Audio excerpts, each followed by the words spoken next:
Hey guys, welcome. My name's Carrie. Welcome to Nova Sophia. I'm so happy to have you here. I see some guys in the chat. Hello, Free Ricky Bay, Steve, Classic. I think I'm seeing other people usher in as we say hello to everybody. So hello, welcome in. We're going to watch the day 1 and probably 2 of the Afroman civil trial. Now this is a crazy case. I don't know if you guys saw any of it. Steve, I see in chat here you don't know anything about it. I vaguely heard something about it. This was a while ago, right? So basically, I want to come into this like we're jurors, right? No reading motions or any of that like that, because basically I haven't done any of that on this case. But I did watch the opening statements, and it's pretty crazy. So the background to this case, very basically, Afroman, he wrote Colt 45 and Because I Got High in the 90s. You might hear things in the background. It's just my kids. This is real life. And so Because I Got High, Because I Got High, Because I Got High, that guy, right? So in Ohio, Adams County, Ohio, and his house was raided with a search warrant that basically had allegations of kidnapping and trafficking. So narcotics and kidnapping. So they raided his house. They broke down his gate. They broke down his door with an excessive use of force. There was nothing going on. He wasn't found guilty. There was no guilty charges. Nothing was brought up against him. He was cleared. And so now here we are. It's the real Afroman. Yeah, it's the real Afroman. This is it's crazy. So I don't know. I did a couple of shorts, and it just took me way back. And what's really interesting about this is that this is a lawsuit from the cops, the sheriff's office, because Afroman videotaped. He had video surveillance of the cops breaking in and using excessive force through the search warrant to raid his house and search his house. So what he did is he took the video footage and he made songs and created videos using the surveillance video of the cops. And he was calling out the cops basically because he was innocent. They were using excessive force, profiling, all of these things. And he went in and he started researching these cops, used all of these songs, used all the information he found about them in the songs, and their images in the video, or had actors play the people in the videos, like at the positions. And the cops were so pissed off about it. I think the deposition videos came a little bit later, but the cops were so pissed off about it that they sued him for defamation. Yeah, because so part of one of it, I should play one of my shorts. The beginning of it is well, in one part of the song, he's like, "I was gonna go to court before I got high." So anyway, we're gonna get to it. This just starts with opening statements. So this is how I came into it, pretty cold, and this is how we're gonna start. So it's a really interesting case. Let's get going on this. Let me know if the sound is, oh, by the way, let me know if my audio okay, because I'm just doing this and seeing how that works. So let me know in the chat if the mic's okay, if all the sounds are right. You know, we're just trying different things. All right, let's rock. All of these posts, Mr. Foreman knew they were untrue. Now, this is where the footage starts, the trial starts. So this is in the middle of the opening statement, and the posts he's talking about are the videos of and the songs, the music videos of what Afroman made, created, and posted. I believe, anyway. I think that's what he was talking about. And that's the actual malice that you heard about. He doesn't have to hate people. He doesn't have to anything else. If he knows they weren't true, that's actual malice. For public officials, he can't do that, and he did. Now, these deputies asked the defendant years ago to stop these posts, to take them down. He didn't. He ramped them up. Freedom of speech. I can say what I want. Worse and worse. You'll see what they are before the trial's over. It's really funny because he's trolling the cops so hard in these songs. It's incredible. So we'll see what they play, and then we'll go to a different part of the video of the stream and take a listen to them and watch them because they are so good. But I don't want to get an STRIKE or anything like that. So, but he trolls these guys so hard. It's so beautiful, and this really is a First Amendment case, right? Cops, like, they're saying you can't make fun of us, you can't we're humiliated. And it's amazing. He's one of my favorite people in the whole world now. So this really is a First Amendment case. Now, I'm going to ask you to come back with me to the summer of 2022. Adams County, here in West Union, here in this courthouse, the sheriff's office downstairs. There's a group of deputy sheriffs, several of them. A lot of them were raised here in Adams County, lived almost all their lives here. A lot of them have had their whole law enforcement careers here in Adams County. Some of them left Adams County for a while but came back home here to be with the people that they know and know them. Some of them could have gone to the city, to Cincinnati or Columbus or somewhere else and made more money, but they stayed here in Adams County to be law enforcement officers, deputy sheriffs. They have wives, spouses, husbands, children, go to Adams County schools. This is where their lives are. 7 of those deputy sheriffs are here today. There's Randy Walters there on the left, Mike Estep beside him, Lisa Phillips beside him, Sean Grooms beside him, Justin Cooley beside him, Detective Brian Newland beside him, and Sean Cooley, Justin's father, beside him. What brought them together was some information that Brian Newland came across in the summer of 2022. Some information that caused him to have to do something. So he typed up a search warrant, and he took it to a local judge. The local judge looked at it, approved it, signed the search warrant, and Detective Newland started gathering deputy sheriffs to help execute this search warrant, and it was a search of defendant Foreman's property out on Russellville Road here in Adams County. Detective Newland will tell you that any search like this is potentially dangerous, so you like to have as many people as you can. the deputies had guns, of course. A couple of them had rifles, which is normal protocol in a situation like this. And there were about 10 of them altogether who were gathered to execute this search warrant in August of 2022. Okay, so before he gets into what actually happened on that day in August when they raided his house based on this search warrant, I want to thank you all for being here. What we're going to do is enter into this trial as jurors for everyone coming in now. So welcome. Please don't forget to hit the like button, share the stream, hit subscribe if you haven't. And don't forget, after the stream's over, please come back, leave a comment. It really helps me grow in the algorithm, and I really appreciate that. Thank you. And these 7 were some of those deputies. The evidence is going to show that they approached, well, the evidence will show, first of all, none of these deputies had any idea when they woke up that morning that they were going to be executing a search warrant. None of them had any idea that by doing their duties that day, their lives would be turned upside down. That evening, they approached the premises, spread out the way they had it planned. They knocked on the door, no answer. Tried the doors were locked, doors were secured. They ended up gaining entry with a battering ram, had to knock the door down. Again, that's procedure that happens in executing warrants when that's the way you need to get in. Nobody was home. Nobody was home. Okay, that's really funny because they're saying that they knocked on the door, but they broke his gate, which is at the beginning of his driveway on the street. So they actually broke down the front gate. So how can they? Yeah.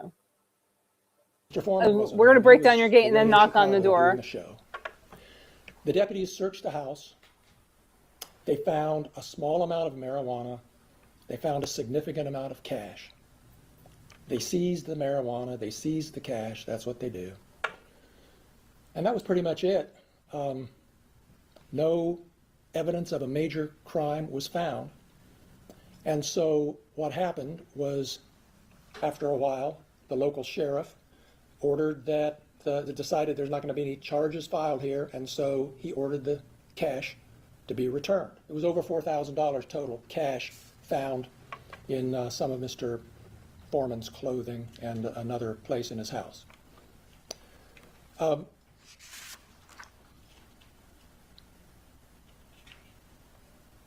Shortly after the cash was returned to Mr. Foreman, he began claiming on the internet and every place he could that the sheriff's deputies had stolen $400 from his money, hadn't returned it. You're going to hear the evidence about that.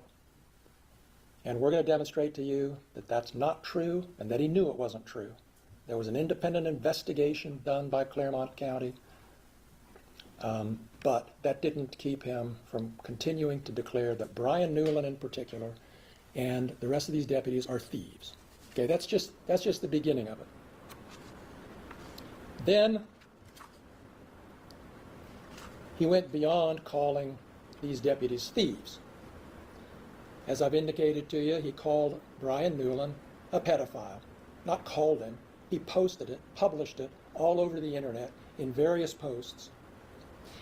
He found a photo of Detective Newland from a Shop with a Cop event that Mr. Newland attended with little kids, disadvantaged kids, kids in the community, Shop with a Cop, get them to know law enforcement.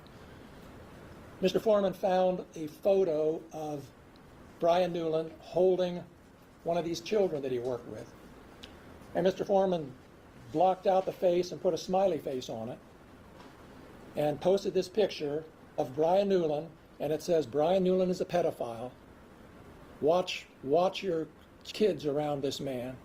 He likes to fondle little boys' testicles. Posted it all over the internet, not once, not twice, many, many times, seen thousands of times. This is one of the cops. One of the cops. People in the community started making comments to Detective Newland.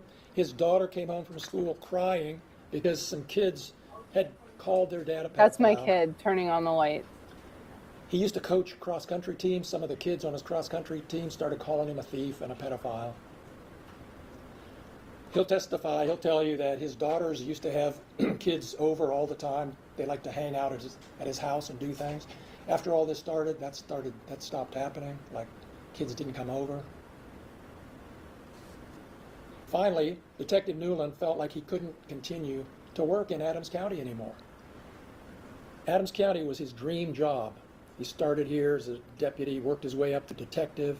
This is where he wanted to spend his career, but things soured out. He couldn't stand working here anymore. He resigned his job from the Adams County Sheriff's Department and went to Cincinnati and now works for the Norwood Police Department. He commutes, drives every day because he felt like he can't work here anymore. Now, Mr. Foreman, as I indicated a moment ago, saved his most severe attacks for Lisa Phillips. Lisa Phillips worked as a resource officer in the Adams County schools for 18 years. She used to greet the children, including Mr. Foreman's Yes, children. Steve. Yes. So it is Adams County, Ohio. They were dropped off at school in the morning. Said hello to them, made them feel welcome. Mr. Foreman posted that Lisa Phillips likes to have sex with other women. He used other words. She ate my ex-wife just like pizza. Pussy, pussy, pussy, eating, blah, blah, blah, over and over, thousands of times on the internet. People saw it, people laughed, people from out of This is is funny. But people here in Adams She County ate my wife like it was would sometimes yell at her when they saw her. Hey, Lisa Lickumlow Phillips, that was his nickname for her. Over and over. That's a song. This has been going on for like almost 3 years now, folks. Yo, And it's taken a heavy toll on her. it's taking a heavy toll on her. Crying, Meanwhile, wait until you hear saying, what she did. Because the kids were saying, did your mom have a sex change? Because of what they saw that he had posted. Wait. We asked him So to they stop. Why don't those kids understand the difference between lesbian and, trans? Hey, Belly. So happy to have you here. We're just in opening statements, and it's starting to get good. If you want to scroll back and catch up on 2 times real fast, he's talking about P word, P word, P word, and she ate my wife like she was pizza or something. Doubled down. Thank you, Judge. That's some opening statement. She's out on call doing her duties. thought Someone yells at her, hey, Lisa Lickumlow, calls her a thief. She's had to miss days of work because of the emotional upset. Terrible. The doctor has her on medication. Well, maybe you shouldn't be a corrupt cop. Just Friday, on the eve of trial, he published the most egregious thing you can imagine. It's I don't know if so you've anybody funny. seen it. I think you will in this trial. It's basically pornography about Lisa Phillips. Mr. Foreman also targeted Deputy Randy Walters for special treatment. In several videos seen by thousands of people, Mr. Foreman declares, I used to fuck his wife. I used to fuck his wife doggy style. His daughter came home upset because the kids at school were saying, hey, is Afroman your father? We asked him to stop. He didn't. He's still published. There's new videos Is Afroman your dad? In your face. I'm going to do what I want. Yeah. He can say whatever he wants. Justin Cooley was targeted by Mr. Foreman as a thief. Sean Cooley, Mike Eastep, Oh, and this Sean is Burns nothing yet. Classic. Wait. Suffered My Furby, my Furby. They're sheriffs. I love They go to you. people's houses to do things. Hey, you're going to steal my money too? Their reputations have been damaged. It's harder for them to do their jobs. You'll hear all the evidence. That's what this case is about in terms of the facts. At the end of the case, you'll have to decide if Mr. Foreman should be held responsible for what he's done. That's what the case is about. Should he be held responsible? For making... I indicated during our jury selection process the kind of damages we're going to be asking for, the non-economic. Should he be held responsible for expert, like top level, like this is gold medal level trolling. Like not even, well, the only thing comparable would be like Kendrick and Drake, or uh 50 Cent and Puffy. Like, but this is just so much better because it's all about like corruption and free speech. It's just it's just expert. It's like chef's kiss trolling. Value damages. You'll hear all the evidence. You'll have to decide, how bad was this? I think you're going to decide it wasn't just a little minor, said Exactly. something bad about you. Exactly. It was about as bad as you can imagine for these deputies. Oh, it was awful, terrible when they're trying to set up a black Reputation, guy, pain, and then they get their ass humiliation, handed to them on personal the internet. embarrassment, loss of reputation, all that stuff. You're going to have to put a value on it. And I will tell you this, as I said earlier, I'll try to help give some guidance. You can reject it or not, because it's your choice. But at the end of the day, I'm going to be asking you for a number for all these people that is in the 7 figures. Okay. That's how serious. I want to know what that jury looks like, man. I want to know. And there's also a punitive damages element that may go to you depending on what the judge decides. And that's going to be another decision you'll have to make based on how bad you think this is and what this conduct deserves that's been done to these people. At the end of the day, I know. It's about what's legal, what's moral, what needs to be done to make up in some way for what's been done to these deputies that have spent their careers defending this community and living in this community. And setting up people in this community. I would probably be booted from the jury too. Remember Aunt Bev and Karen Reed? Like she had to tell those 2 jurors that she had to separate them because they were like flirting with each other and laughing or something. Yeah, because I wouldn't be able to handle it. As soon as I heard like she ate my wife like she was pizza or something like that, she ate my life like pizza, I wouldn't have been able to hold it together. I don't know how they are. That's all I have. Thank you.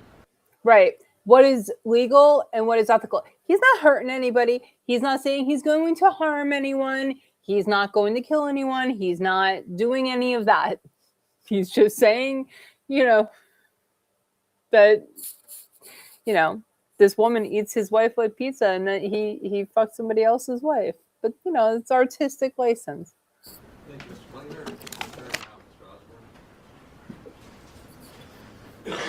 Classic. No, this is Afroman's lawyer. Good morning, ladies and gentlemen. I'm going to reintroduce myself. My name is David Osborne Jr. I represent Joseph Foreman. He does go by the stage name Afroman. I like that he has pens everywhere just in case. This is not going to be an easy Very case. prepared. This is going to take a week of dedication of you to go through. Yo, we're Not here an for the easy thing week. to ask. I'm in. But something that we appreciate you are willing to do. Lisa looking low. This case is about the freedom of speech. Afro beer, protections thank you, contained in the First Amendment classic. of the United States and the Ohio Constitution. It is about an American citizen's right to make public comments Yes. about the actions of public officials. Actions that took place in his own home. Let's slow this down so we can hear what he has. Actions that took place within his home were part of his artistic, creative expressions. And Americans maintain a right to criticize, to mock public officials. And that includes law enforcement officers. On August 21st, I like his tie too, Belly. 2022, Detective Brian Newland drafted a search warrant. That search warrant was based upon an interview conducted with a confidential informant. That confidential informant gave Mr. Newland information. He put it in a search warrant, and then he went and he saw Judge Roy Gabbard, and Roy signed it. From there, they went to execute that very same day. Officers from the Adams County Sheriff's Office, 7 of the 10, descended upon Mr. Foreman's residence with a hastily prepared search warrant. For a man who's famous for a song that said, "I got high," The amount of force used was excessive, to say the least. After all, based on the song, a bag of Doritos would have been enough to take him out. But they deemed it necessary to not only go to his residence with assault rifles, body armor, and even a riot shield to execute their search warrant. And all that led to a destructive search of Mr. Foreman's residence. Deputies searched Mr. Foreman's home, Adams every one of his County. outbuildings, behind the couch. It's Adams County, Ohio. Now, yeah, I don't know where it is exactly. We can look it up on Google Maps. Under the hood of a car. And you know what they found? A couple little joints, which, let's face it, because I got high, that was expected. Because I got high. His cash, not theirs. His. They seized all that. It was cataloged, returned to the office by Brian Newland. Newland then does what's required by law. After you search, you have to return a thing to the court that says every single thing you seized, a return on your search warrant to tell the court what you took. In that, he puts a number for the amount of cash that was there. Now, Mr. Foreman, Because I got let me high. back up, because there's something I forgot during the search. For a search for marijuana, or whatever was in the search warrant, we'll introduce that later. They disconnected his security camera system. He has a security camera system in the house. He's had break-ins before. Does that remind you guys of Most anything? Americans, he has a security camera system. Yet in the middle of their search, they disconnect it. They say it's going to be because they wanted to take it for evidence. But you know where that evidence ended up? On the couch over there. Just disconnect it and leave it there. Now, what precipitated next is the primary focus of the lawsuit. Mr. Foreman did what he's done through his entire career. He took his life experiences and turned them into music. I have to see what the situation was in when this happened. But even if it wasn't, right, but even if it wasn't, the amount of weed that they found, I mean, there's nothing. It was basically nothing. It was a personal use. It was amount that was proper for personal use, not like distribution or anything like that. It's crazy. Social commentary and artistic expression. After Alien all, alert. one only need to look at the song. Alien alert. Who? What? Me? Because I got high. The lyrics are there. I was going to clean my room because I got high. I was gonna go to court before I got high. And his posts are I talking don't get about high. his life and his experiences. Listen, I don't smoke weed. I know this is everybody's trying to watch trial, but it's my freaking channel. I don't smoke weed. I don't because I would never stop cleaning. That's just unlike Afroman, I would have to clean. I can't. Yes, exactly. Classic. Just like Justin, who is Kelsey Fitzsimmons' boyfriend, went in and he disconnected the security cameras because he knew he was going to go in and steal shit.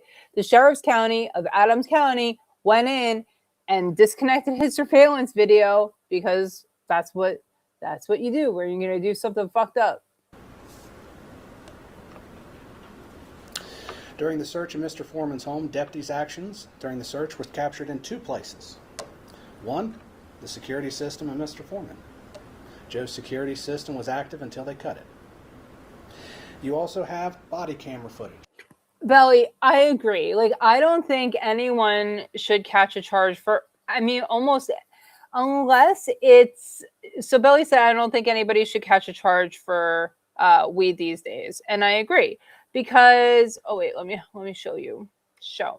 I agree because like really we're overpopulating. Obviously there's overpopulation in the prisons.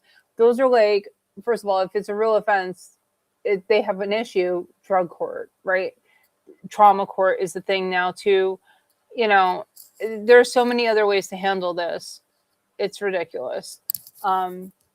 we need to keep the prisons open for like seriously violent offenders.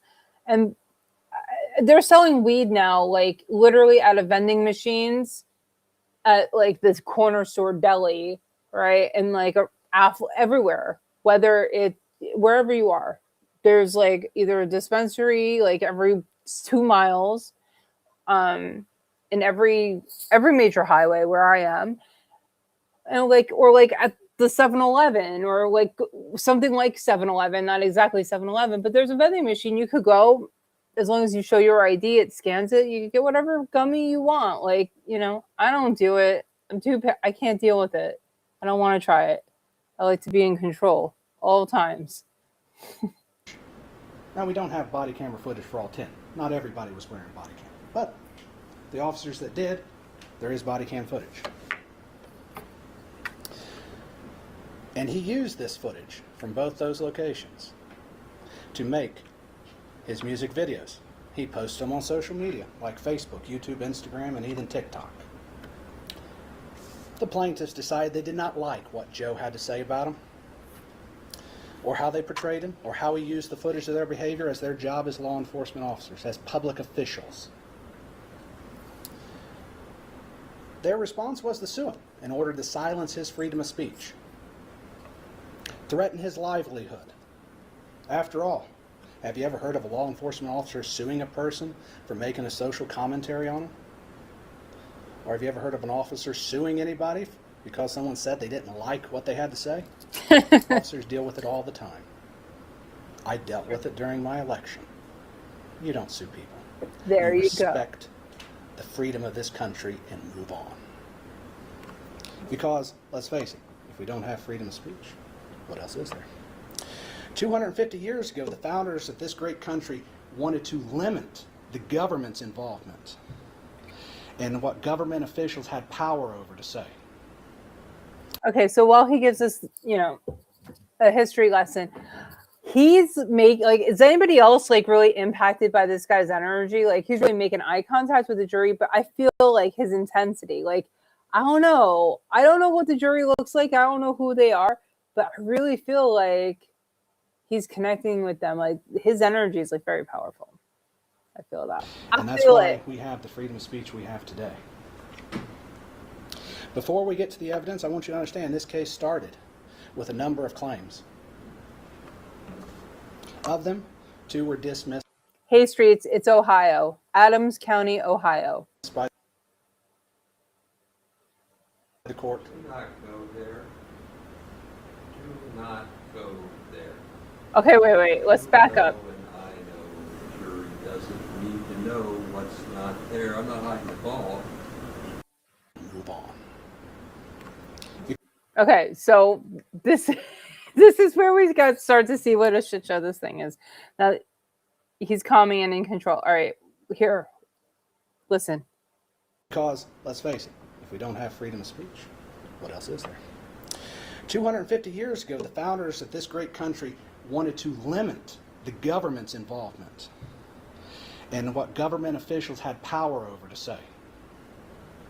And that's why we have the freedom of speech we have today.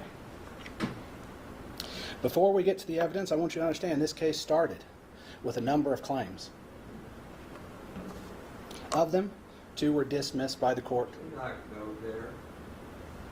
Do not go there. You know and I know the jury doesn't need to know what's not there. I'm not hiding the ball. Claims filter out like they should. I gave the instructions. And you don't need to get distracted about what's not in front of you. Mr. Klingler talked about punitive damages. Maybe, but you don't need to know that because we're not there. I'll tell you that if you need to know it later. There's a lot of things this case is not about. I'm not going to tell you about all of the things that the cops did wrong, which led Afroman to be completely frustrated and validated in everything he did. But excuse me, I just want to take my dick out and put it up on this bench for a quick second. So he doesn't get to talk about what it's not about. It's only what it is about.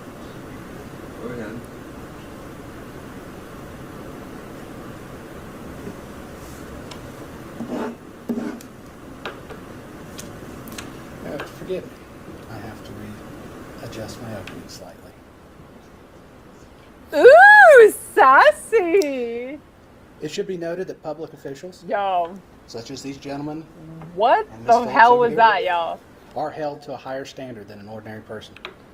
They're Do you public see how officials. intensely? Wait. Do you see the judge now? He's like staring him down, like, "Come on, motherfucker." Oh, thank you, Steve. I'll open it up in a different tab. They are expected to be criticized and mocked. The evidence will indicate that Mr. Foreman created songs with titles like "Will You Repair My Door?" "Lemon." Furby, I feel like, doesn't this guy? Thank you, Steve. If anybody wants to see where Adams County, Ohio is, Steve was good enough to put it in chat. So go ahead, you can pull that up. Thank you for that. But yeah, Furby said he admonished in front of the jury. Correct. Doesn't this feel like really? I don't know. I don't want to offend anybody, right? But it feels kind of backwoodsy, right? Like the whole vibe. Maybe it's the judge. I don't know, but it's just giving me backwoods vibes, which is cool. But I don't know. I feel like this judge is kind of taking his dick out and putting it all over the bench just so everybody can see it, or, you know, not literally. Pound cake. These songs went viral, yes. People connected with the message and understood what Joe was trying to say. The videos and songs resonated with the public because they addressed something that people care deeply about as Americans, and that is how law enforcement officers conduct themselves. Joe also made statements on social media about the search and the officers involved. Some of these statements were openly critical and expressed Joe's opinions. Joe is about Afro what Man. happened. Statements about missing money. And he used some strong language, some exaggerated language. We call it hyperbolic language, to present his message and his opinion. But all these statements were a matter of public Judge is writing down hyperbolic. Statements about his personal opinions. The experience of law enforcement officers executing a destructive search warrant is well beyond Definitely question, streets. as it is a matter of public concern. The plaintiffs are going to point to specific statements that Joe made. They're going to claim these statements are defamatory. They are going to attempt to remove them from their context. Statements aren't in a vacuum. There's context. If you get called a name, if my wife yells at me, there's probably context to it. That context is what we're going to show you. Because if you look at those statements in isolation and simply ignore the conduct that sparked them, you can't understand really what was going on.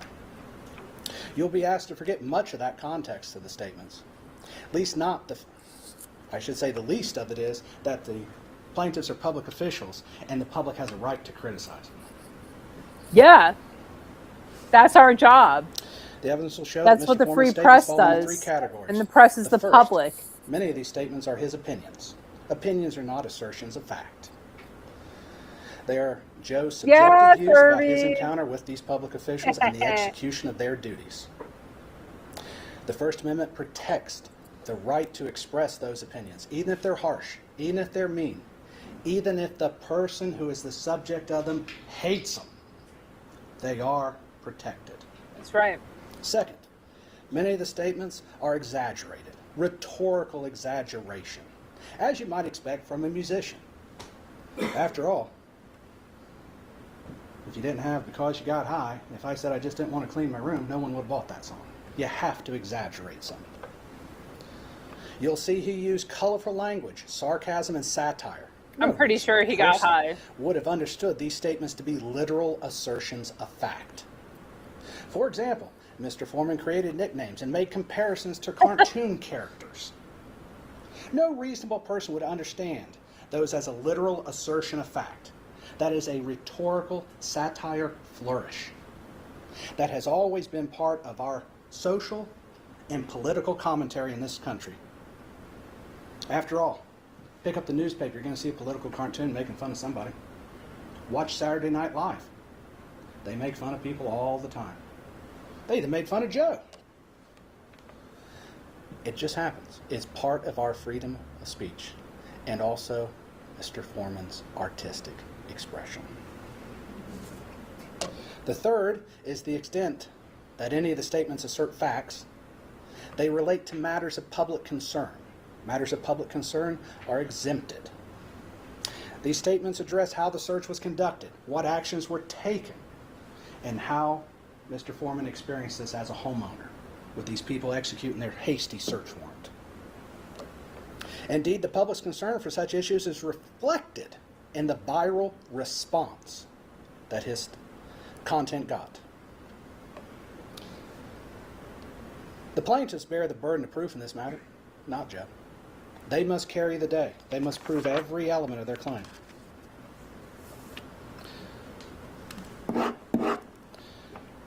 Looking at the invasion of privacy due to false light is one of the claims that they're claiming.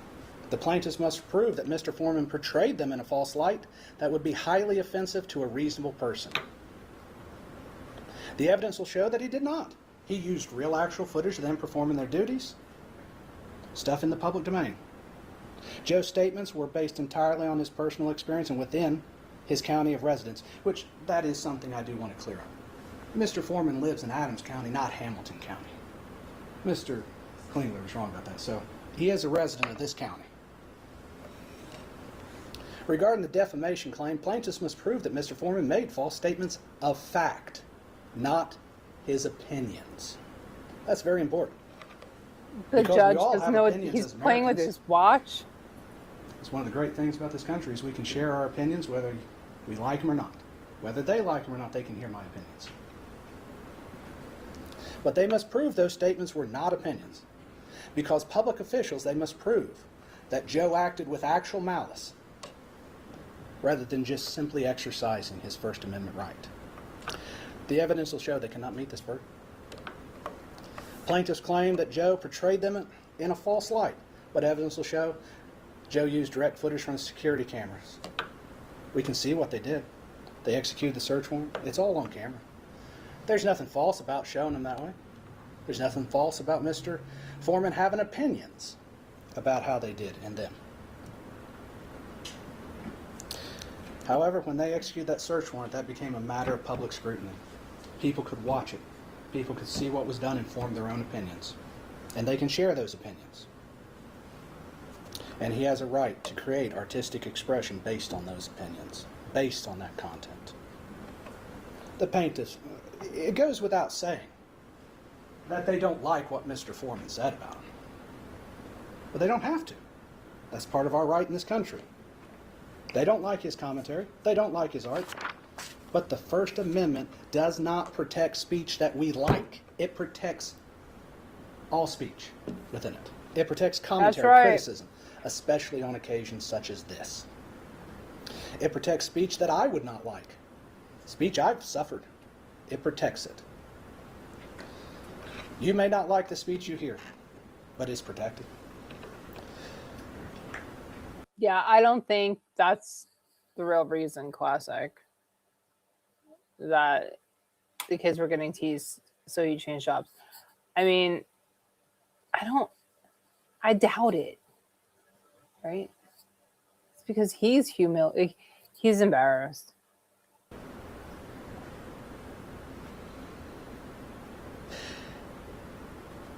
Throughout this trial, you'll hear testimony and see evidence that demonstrates several key points. You will see the actual videos and social media posts Mr. Foreman created. You'll be able to judge for yourselves whether they are false, whether they're his opinions, whether they're artistic expression that is all protected.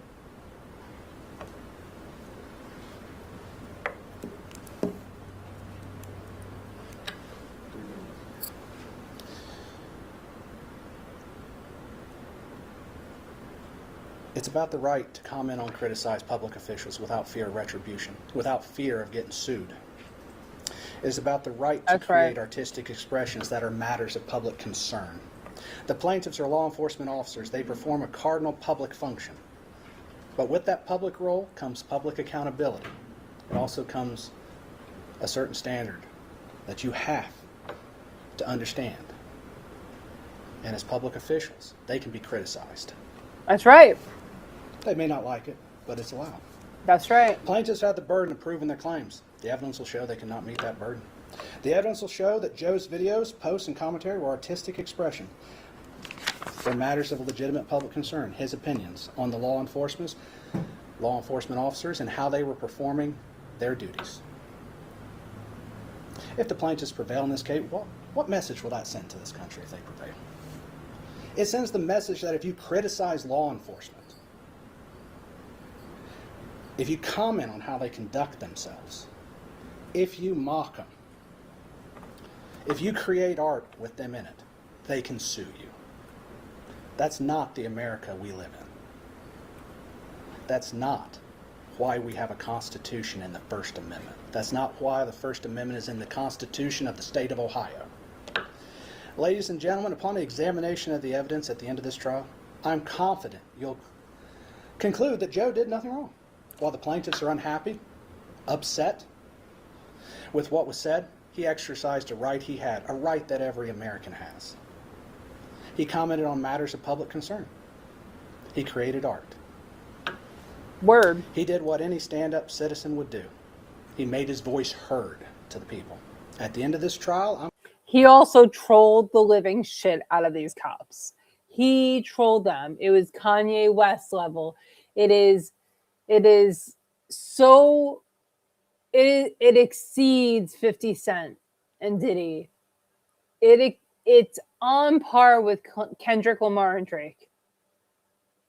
It might even be better than Kendrick Lamar because he's doing it to cops who conducted basically a setup. I'm going to ask you to return a verdict in favor of Mr. Foreman on every one of their claims. I'll ask that you vindicate his First Amendment rights. That's amen. And I'll ask that you send a message to the American people that you can criticize public officials and that we are not living in a dictatorship where if you don't like what is said, you just sue someone to shut them up. I mean, look at what's going on with the federal government, guys. The fact that this is happening right now and that Afroman is the one that's doing it, it's pretty incredible because we have, the other guy in that Oval Office. Thank you. Well done. I liked it. It's a little long, but I think you did great. But I'm going to tell you what this case is not. Oh, here we go. This case is not going to be an analysis of why the magistrate issued a search warrant, or what the facts were leading to the search warrant, or the backstory of the warrant. That's the subject for criminal cases. So the fact that there's a search warrant is what this case is about, not the backstory of it. Some weird people talk about the criticism of the why and the whole deal. That's not relevant testimony. We're living with, there was a search warrant, nothing backstory. This case is not about excessive force in entering. And I always have a problem with this. Afroman for president. Exactly. Everybody vote. Let's write him in. Afroman for president, this man. Did you see his outfit from today? We're going to get there. But, I look cute. Oh, thank you. I appreciate that. This is from Post Punk Mama's Redbubble shop. I'll get the link. Everybody go support all of her beautiful work that she does. The court's already determined as a matter of law that it was not. No, not the quotation. Okay, I do the air quotes. I do sometimes, but I hate it when people know that they're like, I don't know. Let's go back. He's irking me. He's really irking me. All right, let's go back. Let's listen to what this asshole has. Fine judge has to say. What this case is. Yes, everybody needs a wrong hat from Post Punk Mama. Okay. This case is not going to be an analysis of. I'm not going to interrupt him this time. I'll try to keep quiet. Or what the facts were leading to the search warrant, or the backstory. It's hard for me to stay quiet, though. That's the subject for criminal cases. I think that's why I have a channel. So the fact that there's a search warrant is what this case is about, not the backstory of it. talking about the criticism of the why and the whole deal. That's not relevant testimony. We're living with, there was a search warrant, nothing backstory. In this case, it's not about excessive force in entering. The court's already determined as a matter of law, it's not excessive. You'll see testimony of damage, but that's a legal standard about whether it's more than customary or expected in the realm of a search warrant. Search warrants are lawful force. First of all, so no. You won't get, was that too much force? That's outside the realm of the testimony. And I call these the third thing. This is not about vindication of the defendant or messaging to the public. Look at the way he's That's things making that eye happen contact with from the political branches of government. There's one in the particular he's staring legislature at. or the executive offices. Messaging is not what you're concerned with. It's the message the jury's sending. You're not messaging. It's all about how the. That's the thing in some cases too. Like there will be, and you know, Gull, like she did a lot of this shit too. There will be absolutely zero context as to this situation. Okay, I don't want you to know anything that led up to everything else. Okay. And I know that sometimes in court, like you can't, like some things are not admissible, but absolutely no context as to, there's even a situation, I don't want to talk about it right now, but like there's something going on where it's like, it doesn't matter what led up to something, the facts are the facts, which that's just how it goes sometimes, but I'm not sure. I'm not a lawyer, but you know. These facts affect these people. So when these little distractions and diversions come at you, I'm going to try. Yeah, like distractions and aversions. Like they literally battered down his front door and they were holding Glocks.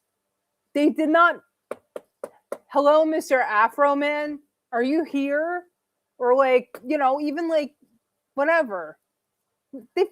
You'll see the video. It was excessive. 100% excessive force. Continue to narrow and keep you focused, not on the distractions, but on the issues and the law.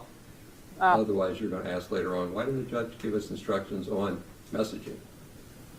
Because that's not how this comes out. It's 10:01, everybody. So I'll do this periodically along the way. It's a portal. Things start going astray. Ready to go, Mr. Klingler? Yes, Your Honor. Here we go. Bring him up. Plaintiff calls Detective Brian Newland. Detective Brian Newland.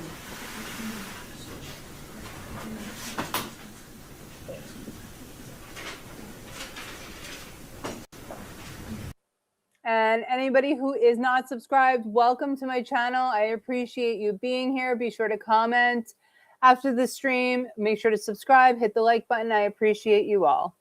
Look at him. That was such an interesting place to stop. And can we just move, what is that thing called on the tie? Can we just move it down a little bit more? I don't know.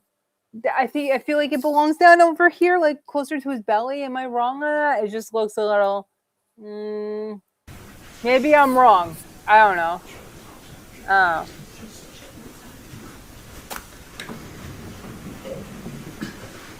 Raise your right hand. Do you solemnly swear the testimony you're about to give shall be the truth, the whole truth, and nothing but the truth? As this, you shall answer unto God. I do. Thank you. You can be seated. Since you're a public official, we won't expect to have your private residence address. Go ahead. Thank you, Your Honor. Would you introduce yourself to the jury, please? My name is Brian Newland. And Mr. Newland, where do you live? No street address, just generally. I live in Adams County, Ohio. And how long have you lived in Adams County? From 1995 to 2010, and then from 2015 to current. What were you doing between 2010 and 2015? I was in the United States Army. Honorable discharge? Yes. What do you do for a living? I'm a police officer. And when did you start in law enforcement? I originally started in law enforcement in 2014 And what position was that? as a deputy sheriff. Where? with the Adams County Sheriff's Office. And then how long were you a Belly. deputy in the Adams County Sheriff's Department? The Adams County Sheriff's Office was my first full-time job in law enforcement, and that was from 2014 until 2023. All right. And why did you become a deputy sheriff? After I got out of the military, I just wanted a job that I thought would be exciting, something different, so I chose law enforcement. Do you have family here in Adams County? Yes. Can you tell us who? All my family's here. My kids, my grandparents, my mom, my brothers, cousins, aunts, uncles. Did your children go to school in Adams County, or do they? Yes. You were involved in the execution of a search warrant back in August of 2022. Yes, I was. And I want to take you back to the night of August 21st, 2022. Were you part of a team that searched Mr. Foreman's home? Yes. What was your role in obtaining that warrant? I prepared the search warrant based off information I was provided, and then I met with the judge and the prosecutor at the time prior to serving the search warrant. And was a warrant approved? Yes. Can you tell us where what the subject of the search was? The property of the search. It was the residence of Mr. Foreman. I believe the address is 1699 Russellville Road. Okay, that's here at Adams County, correct? Yes. Now, were the other plaintiffs here in the courtroom, were they also deputy sheriffs or part-time deputy sheriffs that participated in that search? Yes, they were. And was Mr. Foreman? Furby said, "Are your children also Muppets, sir?" Furby, as funny as that is, we should not be mean to his children. Just kidding. Foreman at home during the search? No. Were Mr. He does Foreman's sound like children Kermit. present during the warrant execution? No. Was anyone present other than you and your fellow officers? At the time of arrival, no.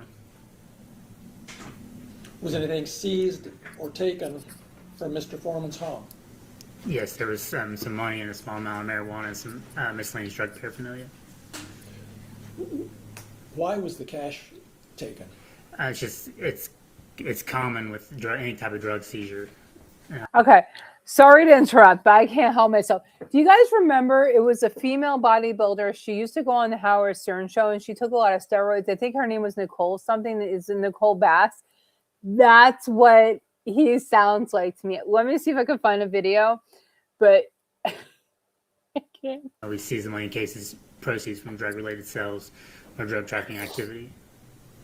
Was Let me see if I can find that money potential evidence? Correct.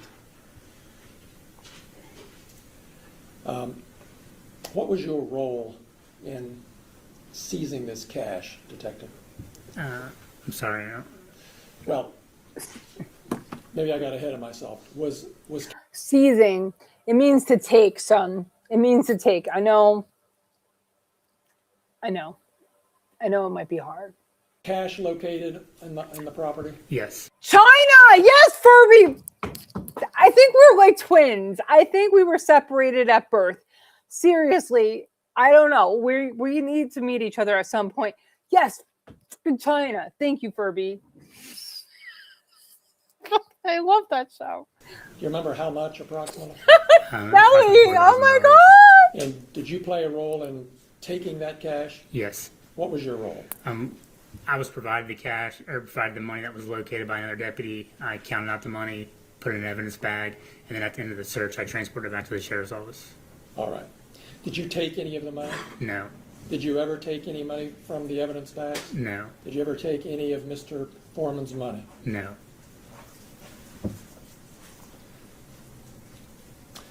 Was your counting of the cash recorded on your body cam? Yes. And have you had a chance to review that? I have. I think we need to be fair, guys, and give the guys some grace. I think what's happening actually is that he's having a magnetic reaction within the throat because of whatever the frig that tie holder thing is too close up to the knot of his tie. And that's all that's happening. I think that's all that's happening. Has Mr. Foreman accused you of taking his money? Yes.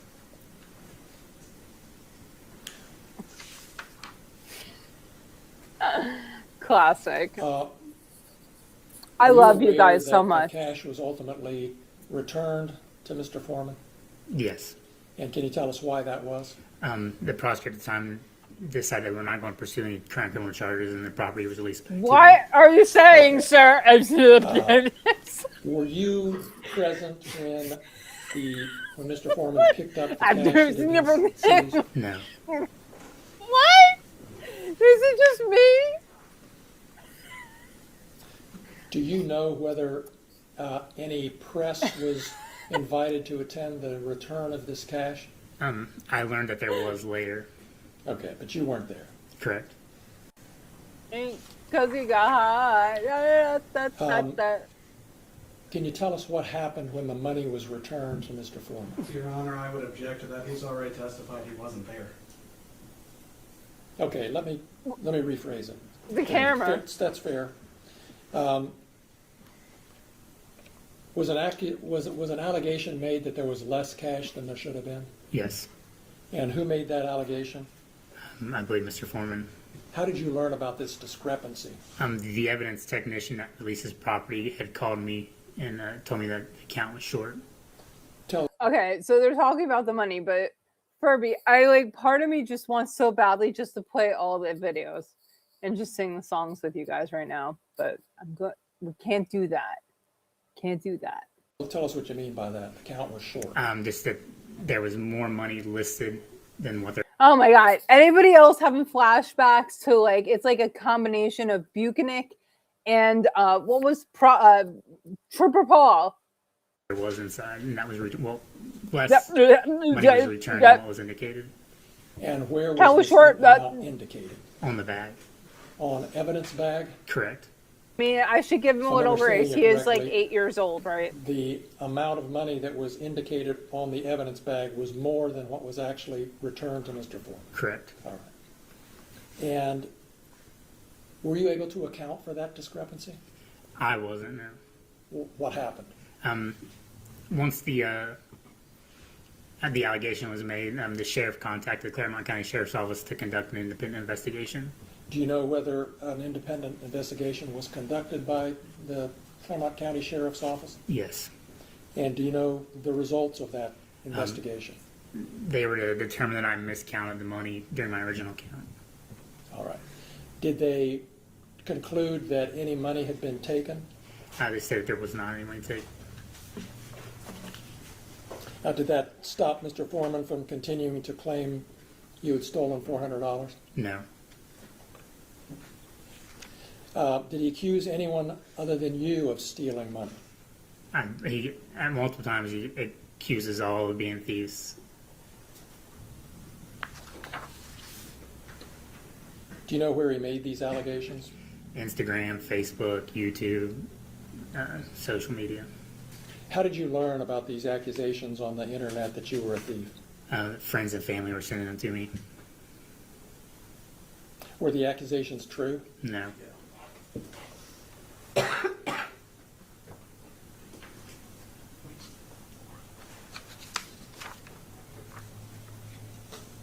Hey, Christy. He put down his Glock so we could get a slice of mom's lemon pie. Well, I'm sorry, lemon pound cake. He even put down, how does it go? Put down his gun. I can't.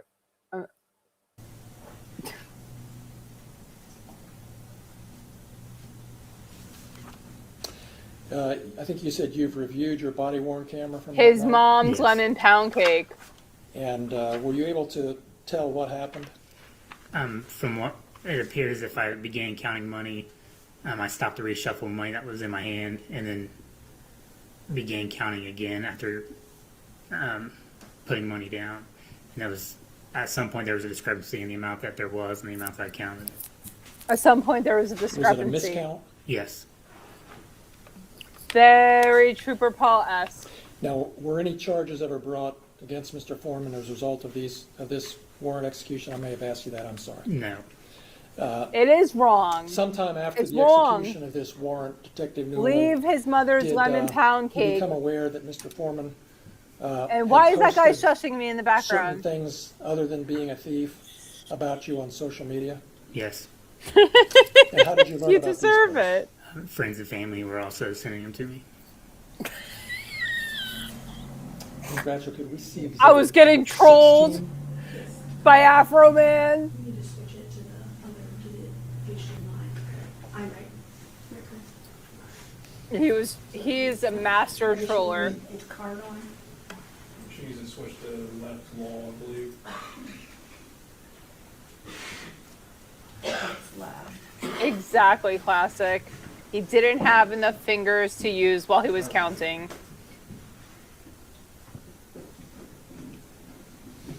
Guys, that's Afro Man. The next president of the United States of America. Say hello, Mr. President.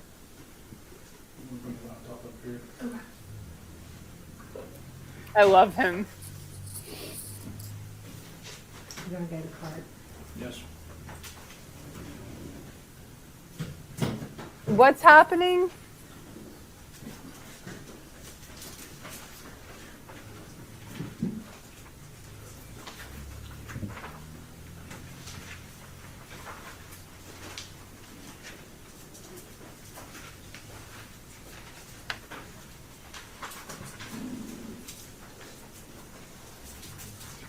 Y'all, even his sunglasses have the flag on them.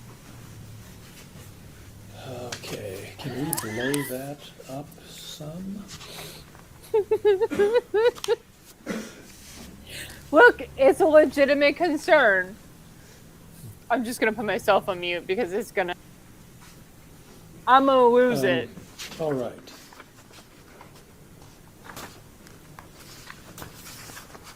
Detective Newland, we're showing Exhibit 16. Can you tell us what this is? It's one of the posts from Mr. Foreman that I was.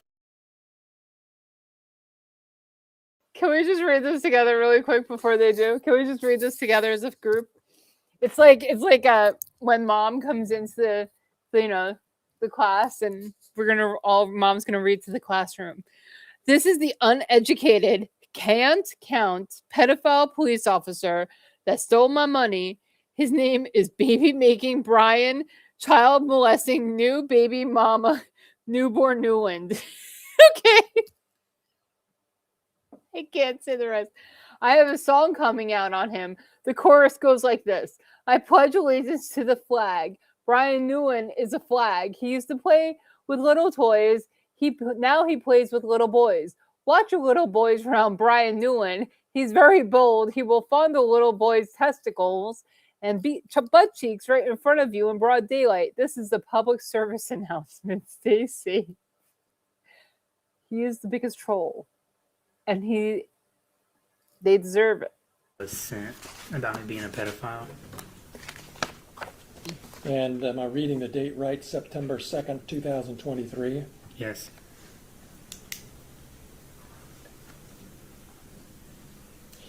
And I'm not going to ask you to read it, but I will read part of it just to make sure it's in the record and that people are clear on what it said.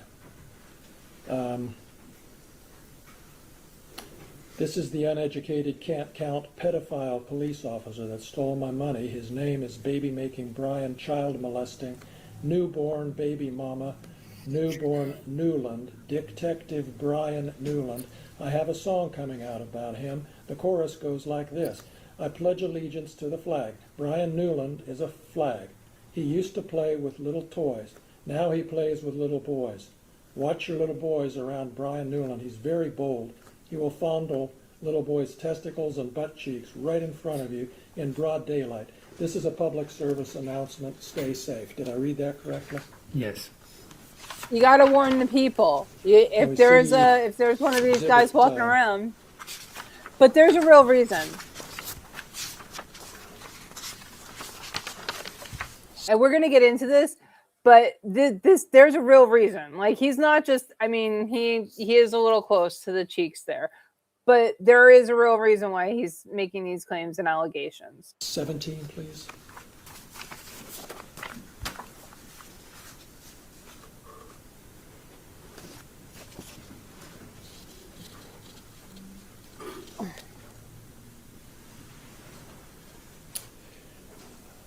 Can you just scroll down so we can see the whole thing for a second?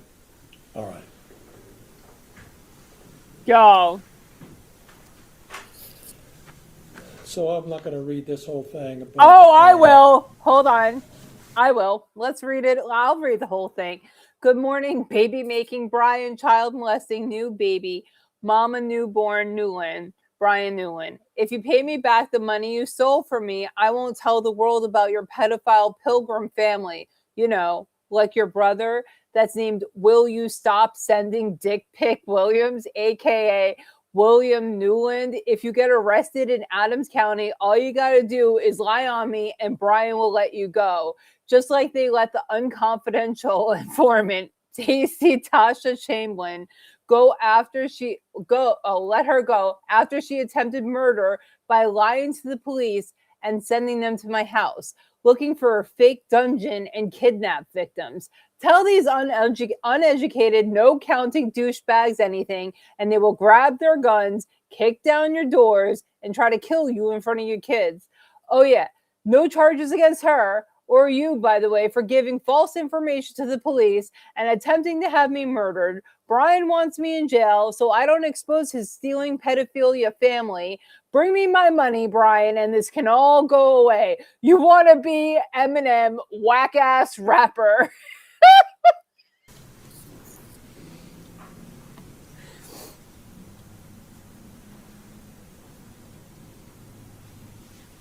It says, in part, if you pay me back the money you stole from me, I won't tell the world about your pedophile pilgrim family, you know, like your brother, that's named Will You Stop Sending Dick Pic Williams, aka William Newland. If you get arrested in Adams County, all you got to do is lie on me and Brian will let you go.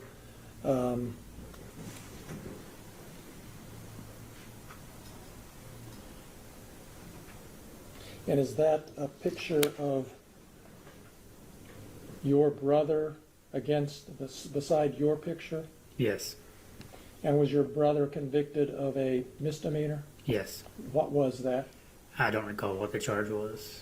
It was a misdemeanor charge? It was a misdemeanor, correct? Did you have anything to do with that crime? No, I did not. Have you ever been accused or convicted of pedophilia? No.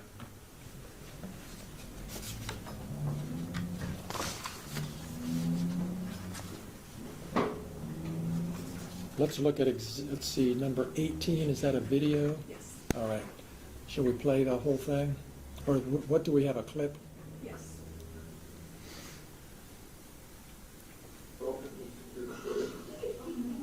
Yes. Baby making Brian newborn Newland. Yeah, the serial statutory rapist with the pedophile brother fired from the People's Police Station. Will you stop sending Dick Pic Williams? All right, and let's take a look at number 10.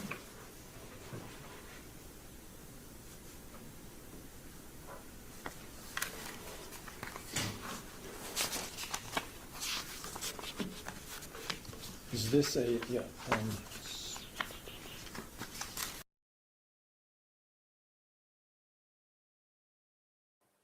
Baby making Brian Newborn Newland couldn't make it in hip hop, so he used to do hard drugs. He snitched on all his friends. then joined the sheriff department. Now he steals money from traffic stops, bogus raids, and from the Adams County KKK County Sheriff Evidence Room under the camouflage of law enforcement. He can't write his own raps. That's why he became an Adams County KKK County Sheriff, so he could steal money from a real rapper. Baby making Brian Newborn Newland t-shirts on sale. OGAfroman.com. Everybody go over there. First, go to Post Punk Mama, Redbubble, and then there.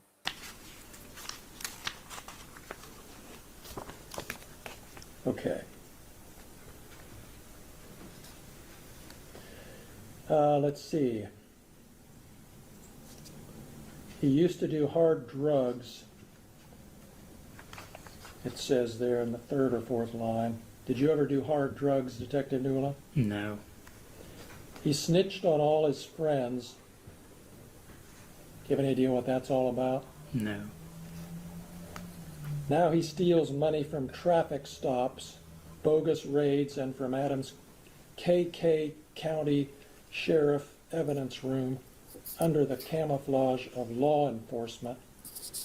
Did you ever steal money from a traffic stop? No. Did you ever steal money from anyone? Go ahead and laugh. No. You want to laugh. Of course he's lying. Yes, Furby. Then down below it says, baby making Brian Newland t-shirts on sale. You see that? Yes. Let's look at Exhibit 15, please. Suing to seeing classic. Nice. Here we go.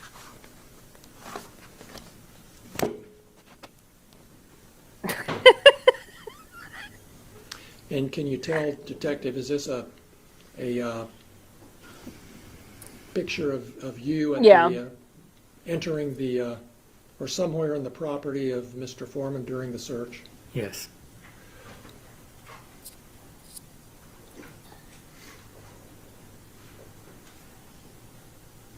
Anybody else having flashbacks to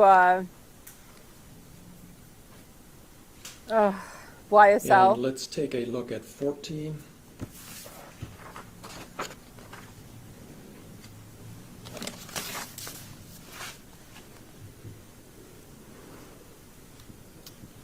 And do you know where this was taken? I guess you weren't there. It appears to be the inside of the interview room at the Adams County Sheriff's Office. Would that have been where his money was returned to him? Yes. Classic. It might be the pants being too small. And part of what it says is, in the big boy costume. when I went to get my money and we realized baby making Brian Newborn Newland had stolen $400 out of the evidence money. Come on. Again, did you ever steal any of his money? Talk. No. Let's take a look at Exhibit 15, please. Or did we do 15? Yes. Sorry. Number 2. It's not a criminal case, but this lawyer is just as on top of it. I love you.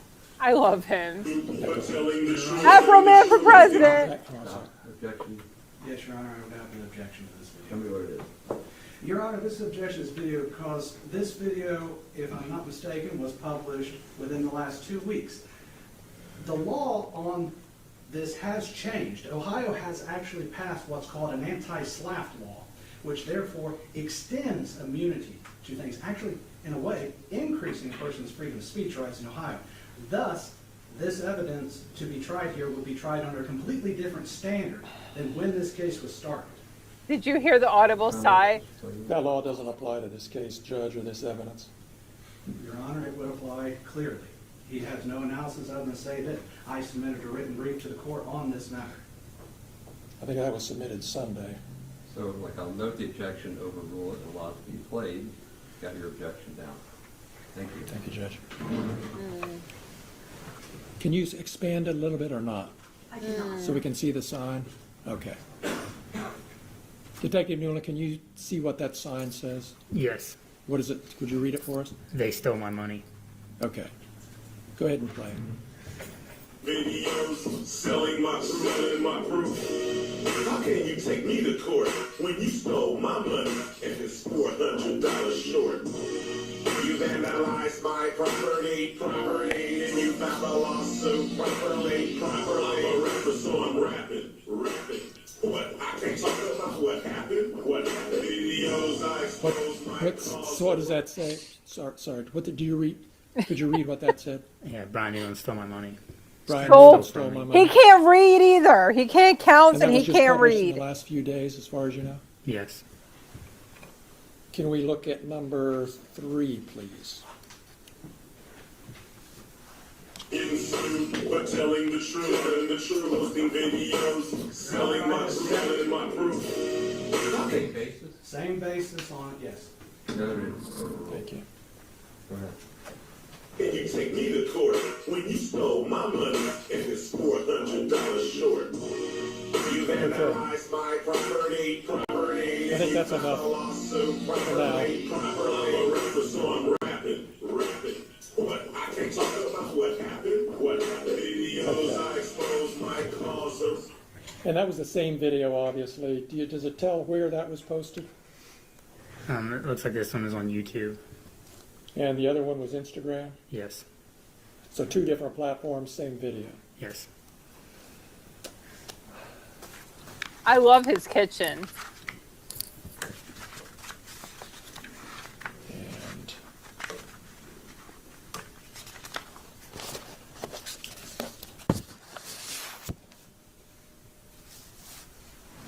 can we look at Exhibit 9, please?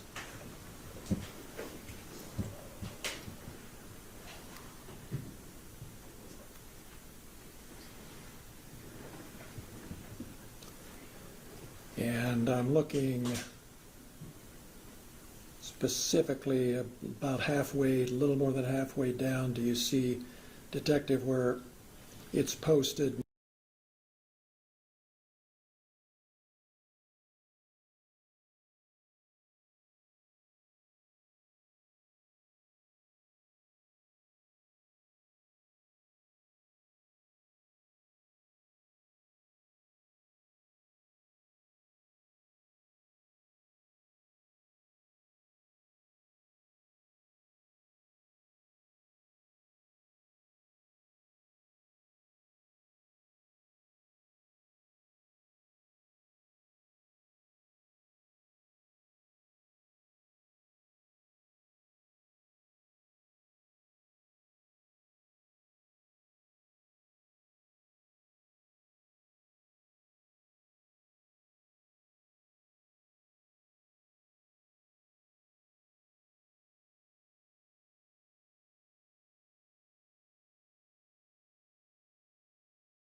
I was muted that whole time.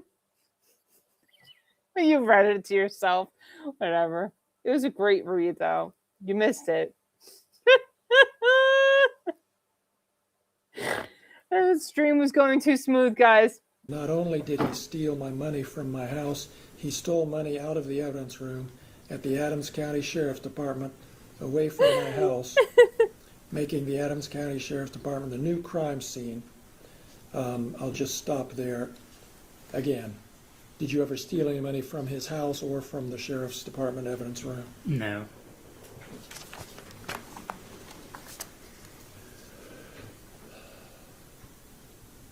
was the platform. Can you see what that one was, Detective? I can't see on here. It's friggin' Facebook, very clearly. Come on. Is that Facebook? No. Clearly. It's Facebook? I'll represent that it's Facebook, Your Honor.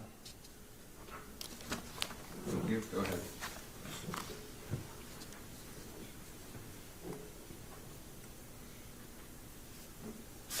So, and we can take that down or whatever. We don't need to keep it up. I don't care. But I'm done with the exhibits right now. Detective, I just want to ask you, the first one we saw with you holding, it looks like a child with a smiley face. Yeah. What was that originally a photo of? That was from one of the shop with the cop events at the sheriff's office. What's a shop with a cop event? It's where the community donates money, and then local law enforcement will take lower income children to Walmart and let them shop for Christmas.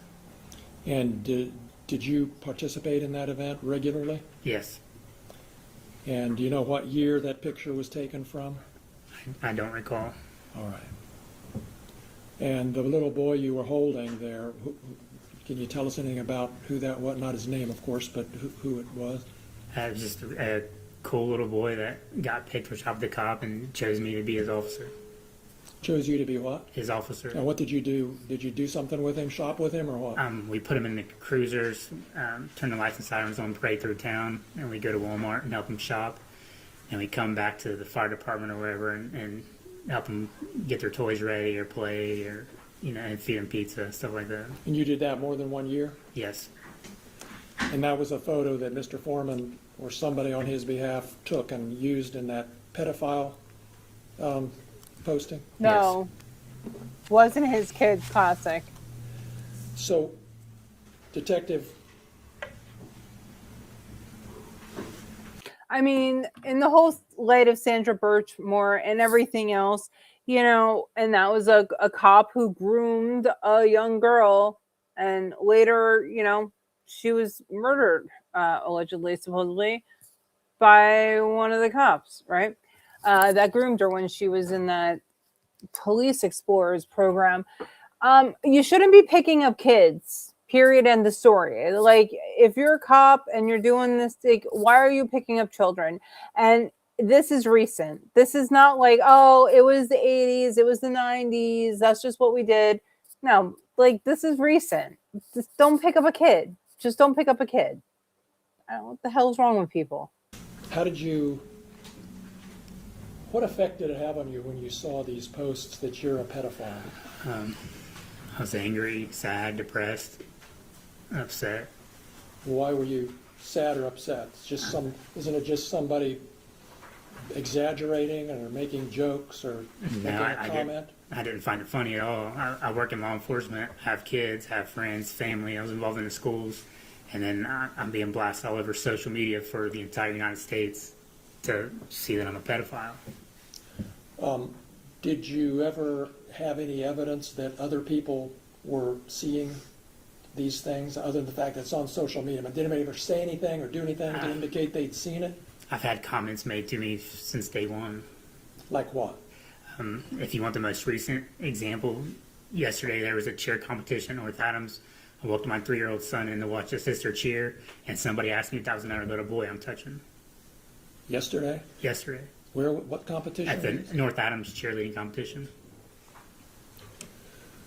What other examples? Oh, man. Every time you go to an event, another comment's made or somebody says something. Another one I can recall was meet the team night for my daughters. We was in line to get slushies, and people were making comments behind me. What comments? Just called me a thief and a pedophile, and why was I there? And then started playing some of his songs on their phones. Some of Mr.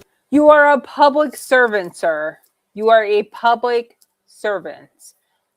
You're getting paid by taxpayers' money. This is part of your job. I don't understand, what they're thinking. Foreman's Afroman songs? Yes. This case isn't about your kids. They're not plaintiffs, but did this have any effect on your kids that affected you in turn? Your Honor, I'm going to object to this. We had a motion, I filed, and I I remember, responded. he knows better than to ask a question, because I don't care about the kids, because he didn't bring the kids in, so sustained. What other indications have you had, Detective, that people are seeing and responding to this accusation that you're a pedophile? Just what's been said to me. It's been shared, been sent to me. I've had people make comments at games, while in the store. It's just, there's so much stuff's happened. I don't even remember half of it. You're in court So suing him for you- defamation. Don't you think you should come up with a few more You examples? were a Hamilton County deputy sheriff. Sorry, I said that earlier. You were an Adams County deputy sheriff, and you're not anymore? Correct. Why? I ended up leaving the sheriff's office just because of this, because of being called a pedophile and a thief. Explain to us just a little more about why that was so upsetting. He that you left his actually job. Left your job. Because the sheriff's office, so I'm from Adams County, is where all my family and friends are from. The sheriff's office was my dream job, my position. I was friends with everybody, and it was where I planned to stay. It's been my career. I dedicated a lot of time, over 10 years, to Adams County. You know, whether it was like calling at 1 o'clock in the morning or working 14 hours, I dedicated a lot of my time to Adams County, and I loved working at the sheriff's office. But it just got to be so much. If you go to a call or take a phone call or you make a traffic stop, something said. You go to Walmart, something said. I stopped going to my kids' games for a little bit because every time I would show up, everybody would be looking at me or something would be said to me, and just spared their embarrassment. So when did you leave the sheriff's office? I think he's I ended up leaving in 35. October 2023.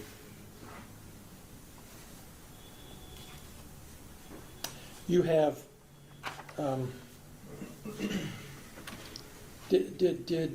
Do your kids' friends come to your house and hang out? They don't anymore. Did they used to?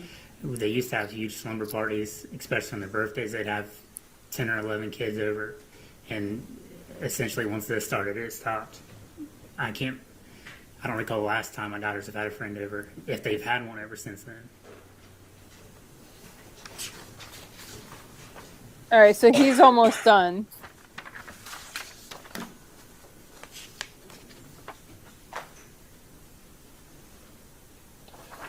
Detective, did you ask Mr. Foreman to take down these posts?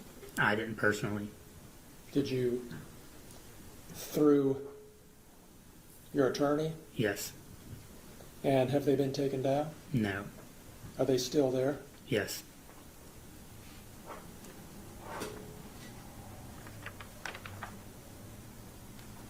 Those are all of my questions. Thank you.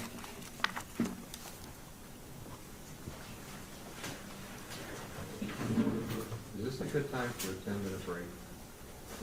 Yes. Then we'll do that. Go off the record.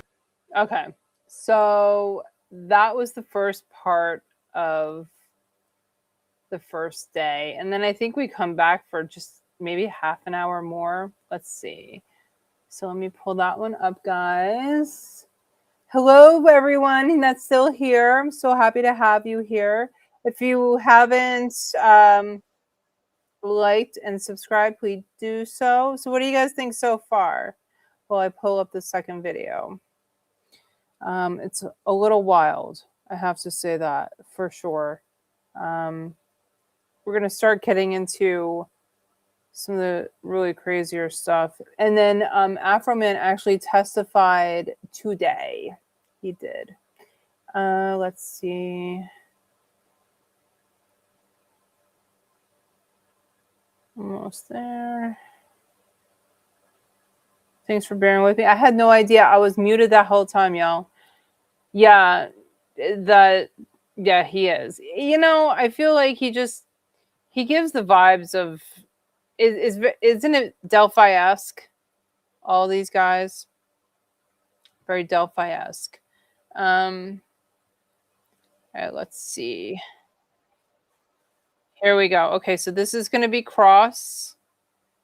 No, we come back with Cross. Detective No More. It's true. Let's see. Share the tab audio. All right, y'all. Oops. Let's take away the top chat replay because the only chat that matters is our chat. That's it. Who cares about anyone else's chat? This is the best place to be in town, y'all.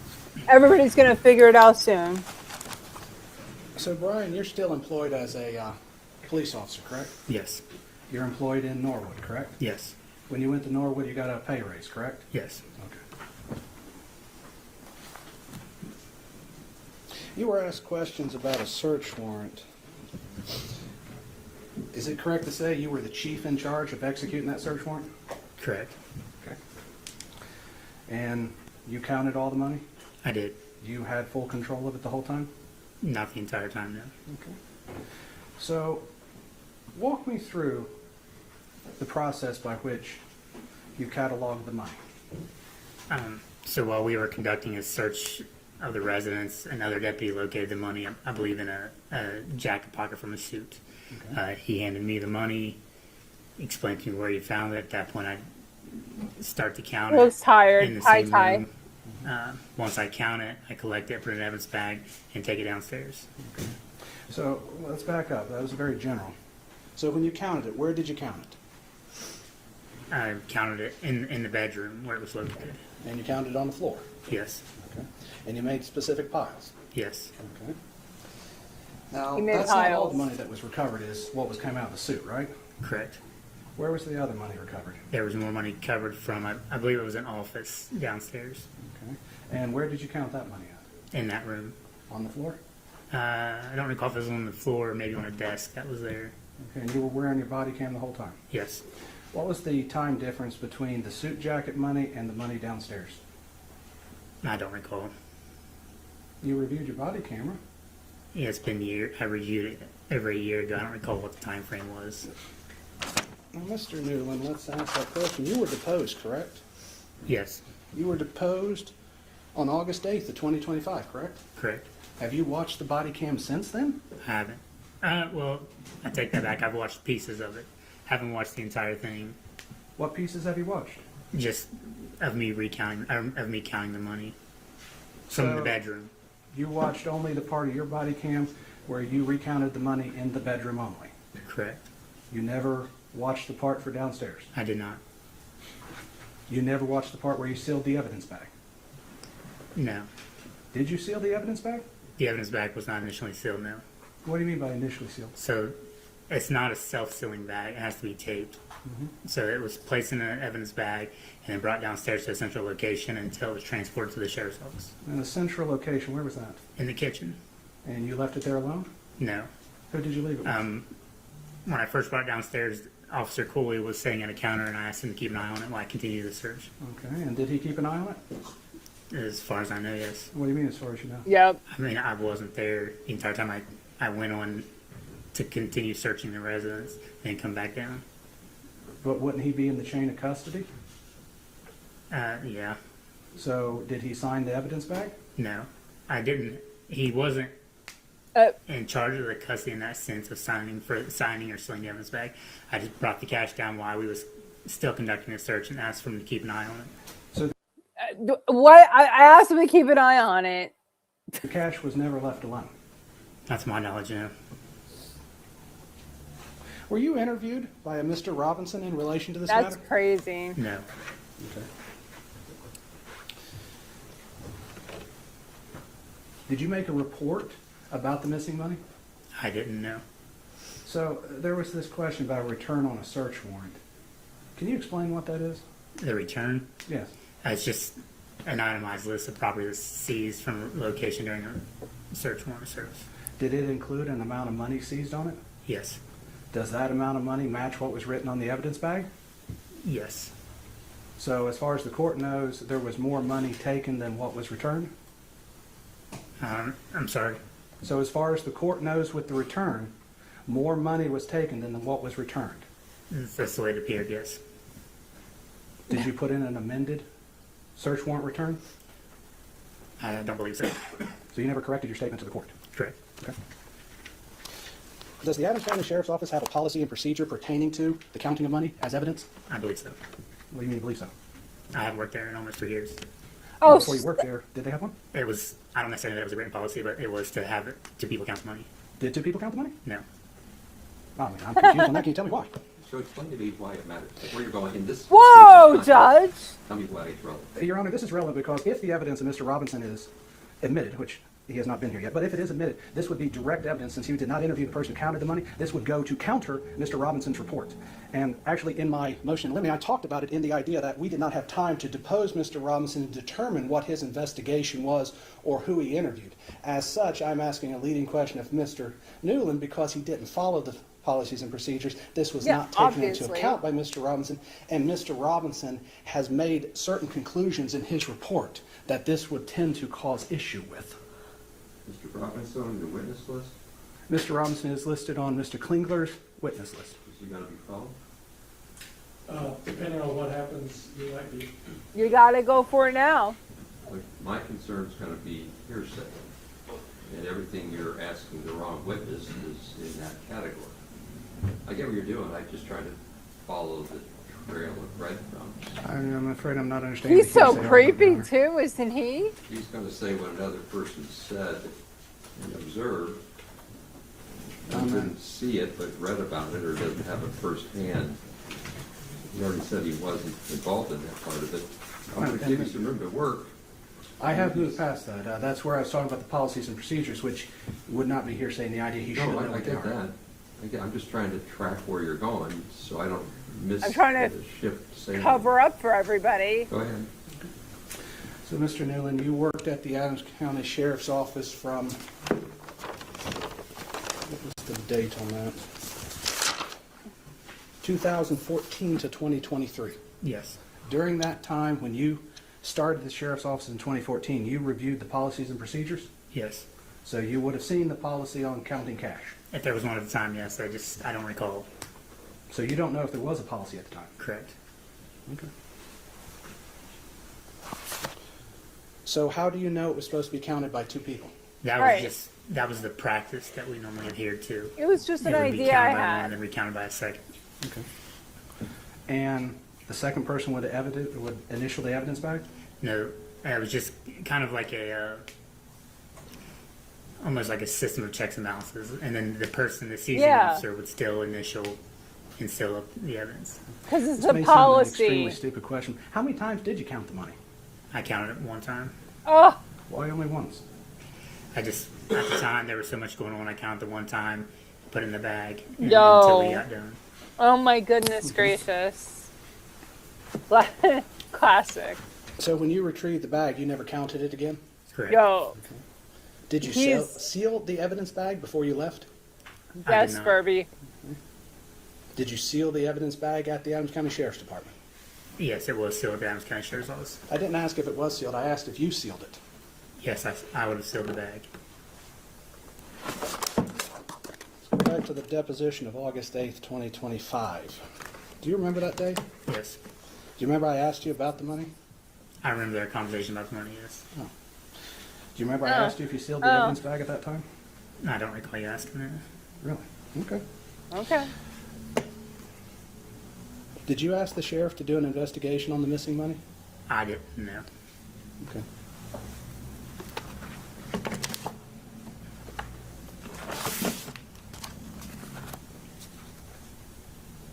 I don't know, guys. So I just want to get something clear here because my notes are a little fuzzy. You were in the Army at the same time you were a deputy, right? So, yes, I was in the, I like the this. reserve. He's displacing him in terms of time. So that's why you would have been a full-time deputy in 2014 and then discharged honorably from the military in 2015? Correct. Okay. Ooh, dishonorably. Did he say dishonorably discharged? You said this job was exciting. Yeah. What do you mean by exciting? So, like I said, when I left the military, I wanted a career that would be not mundane, but kind of like an exciting, something new Well, that would be type the of career. So I chose law enforcement. such as. And you've been Such called as- derogatory names before, correct? Yes. Significant derogatory names, correct? Yes. You're a And cop. that's by members of the public, correct? Good job. And that was prior to 2022, correct? Yes.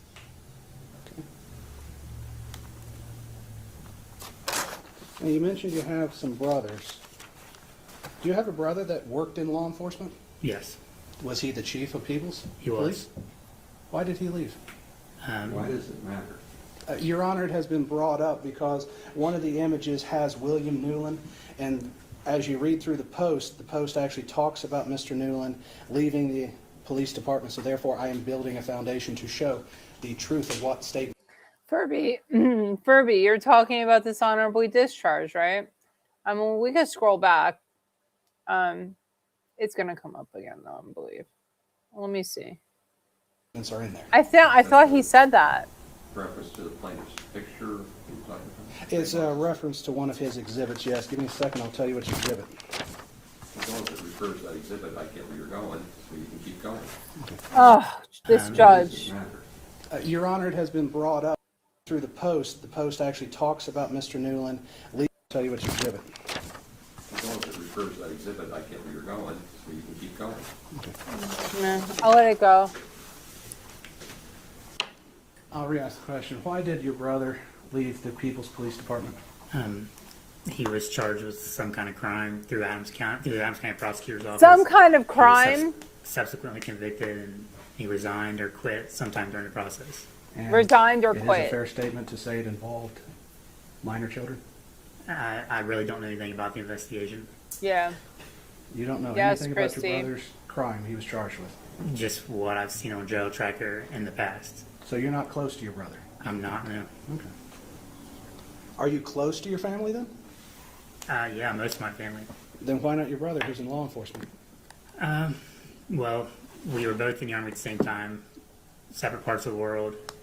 We kind of got close again, and then once this, his issues happened, we kind of just drifted apart again. So you drifted He's- apart once he had a criminal problem. Correct. Well, let's talk about that. Has anybody asked you about that prior to 2022 when he was charged? No. No one asked you about your brother? I'm sorry. Like before he was charged and it came out to everybody? No. It came out to everybody. So no one asked you about your brother being charged with a crime? Yeah, after the fact. I've been asked about it. When was the first time you were asked about it then? It would have been shortly after he was charged or arrested. It was all a complete surprise to me.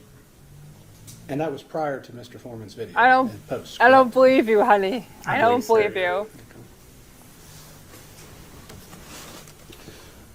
So now you've said people have treated you differently since Mr. Foreman's post. Yes. So people come and ask you about your brother. Did they treat you differently because of that? Oh, well, give me a fucking break. Your brother is a pedophile, okay? But the harm caused by Afroman was so much worse than anything that anybody said about his brother, who's an actual pedophile. Are you fucking kidding me?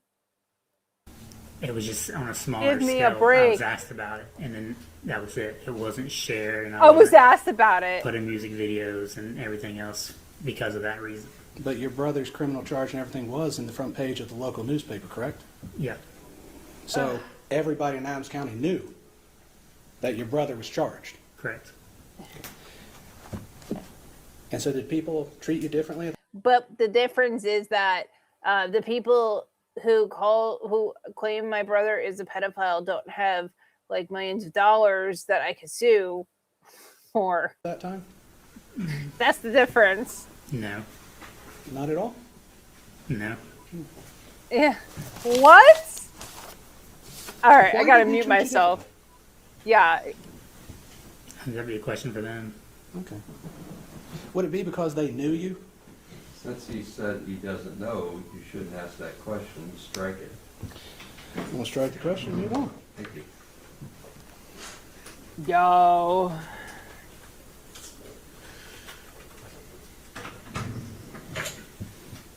See, that would be a classic example of testimony from the lawyer, not the witness who said he doesn't know.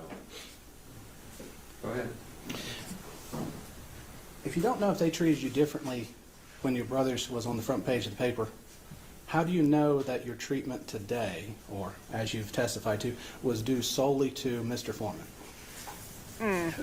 Well, prior to this, nobody called me a pedophile. Prior to this, there was nothing published about me being a pedophile.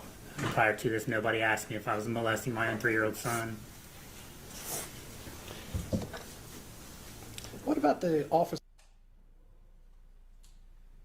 Oh. What's going on? Let me rephrase the question. What?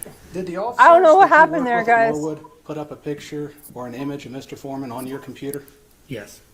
He Did you is ask him to take it Herbie. down? He's No. doing amazing. Did they think it was funny? Yes. And they're in law enforcement? Yes. Do they think any different of you because of this? I don't know. They don't treat you differently? I don't really, I mean, I work with them, but I don't really associate with them. I go there and I do my job and I come home. When you interviewed for the Norwood Police Department, they never held anything Mr. Foreman said against you? I don't believe so, no. Okay. Would it be fair to say it did not affect your professional career then? Oh, it absolutely Oh. How so? did. Even if I move locations from Adams County to Cincinnati or to Los Angeles, people still ask if I'm a pedophile. People still ask me what it's about. Did you move to Los People still Angeles, ask me though? if I'm a thief. But the people you work with do not ask that, correct? They don't ask me, I know. When you were interviewed, your future employer never asked you that question. No. Interesting. So then when you say it damaged your reputation, you're only referring to people in the public, correct? No. That's just what people in the public is what I know. Maybe people do have bias against me, in law enforcement. I don't know.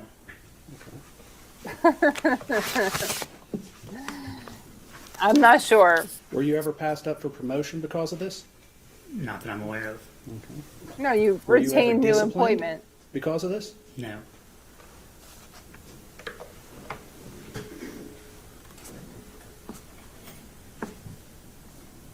And you agree while you're out in the public, people are seeing you perform your law enforcement duties?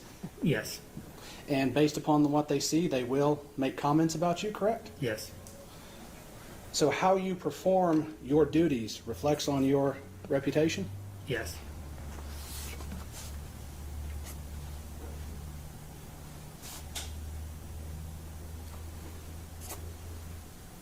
And you've testified in the courtroom before, correct? Yes. Okay. Have you ever testified in a civil case before? No. Have you ever testified in a civil case that involved the duties of a police officer before? No. You've had citizens comment on your execution of your duties before, correct? Yes. Not all those comments have been positive, have they? Correct.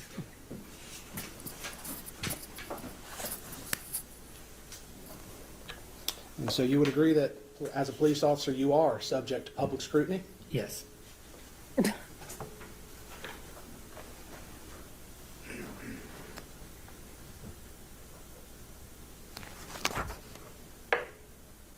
And you've never sought to keep your status as a law enforcement officer secret? No.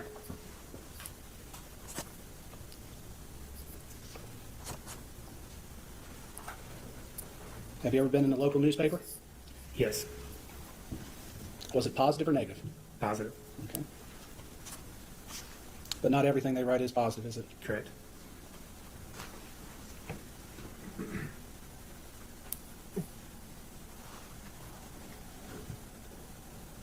As you said that people can comment on your execution of your duties as a police officer, did you follow the procedure correctly in execution of the search warrant? In the execution of the search warrant itself, yes. Okay. So you knocked on the door as required by law? Correct. Okay. And then you decided to kick it in? Correct. And then when you couldn't kick it in, you went to the side door with a battering ram? Correct. Why did you try to kick the door in with your foot? Is this what we're not trying? Your Honor, he has opened the door and saying that his... No, I closed the door. So I don't think we're trying the search warrant case. Your Honor, he He has claimed just- that his reputation is linked to how he performs his official duties.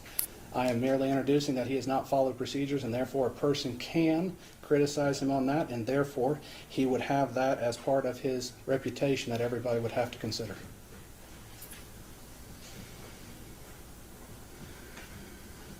Come on, You don't have any Judge. standard against which to measure that, which is the whole point. Mhm. So how are we going to get a standard against which to measure that? Otherwise, you get a dance in the tea patch. I said we're not dancing it.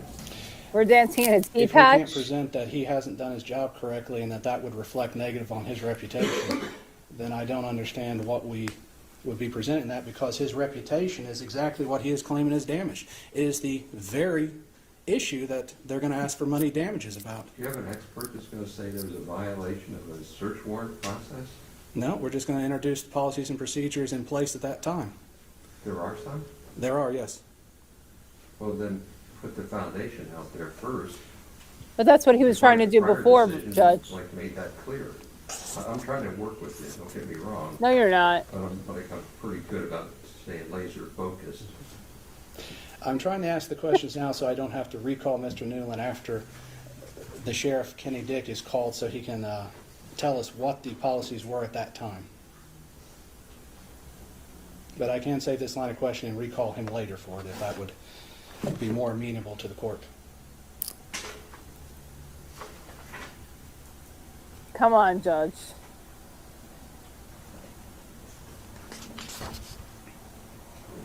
Oh, Lord, help me.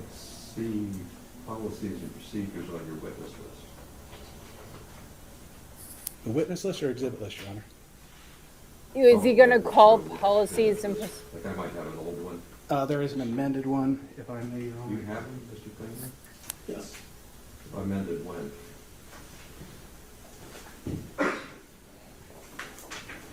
Mine dated March 12th, so if you amended it on Friday, I might be out of date. March 12th. We have laws about that here? Witness list. There are policies? Sheriff's Office policy and procedure. Policies and procedures for Adams County. Look at Sheriff's Afro Office. Man. So He's that's just the- like, Is it the whole It's policy bullshit. procedure manual? Yes, Your Honor, although we're going to try to tailor it to just what's relevant so we don't have an entire manual. And Judge, we've still. Oh my gosh. So that comes in. That document, so that Okay. we use a witness to come in and authenticate it. Keep her going then, Mr. Osborne. I would note I He would needs need a one, coffee. I need Mr. Dick to come in and say they were in place at the time, as Mr. Newland can't remember that they were in place at the time. or a lollipop. We might be able to get that. Really?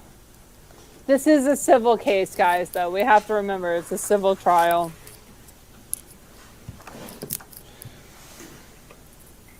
Now, it's not every time These you're in cops public sued him, that though. people yell and scream thief or pedophile, correct? Correct. Yeah, there's quite a few times you can have a peaceful meal with your kids and never have any problems. Correct. It's only at certain times this occurs, correct? Correct.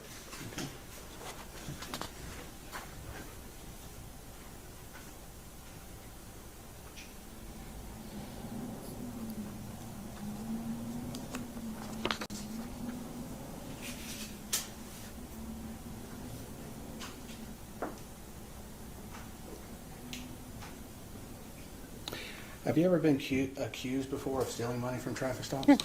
Yes. It was not Mr. Foreman that accused you, correct? Correct. Okay.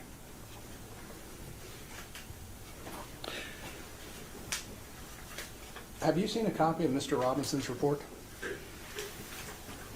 I may have seen, like, I don't believe I've seen the whole report. When he first conducted the report, or conducted the investigation, I was provided a copy of the report, or a partial copy. But you never sent that to Mr. Foreman, did you? I didn't know.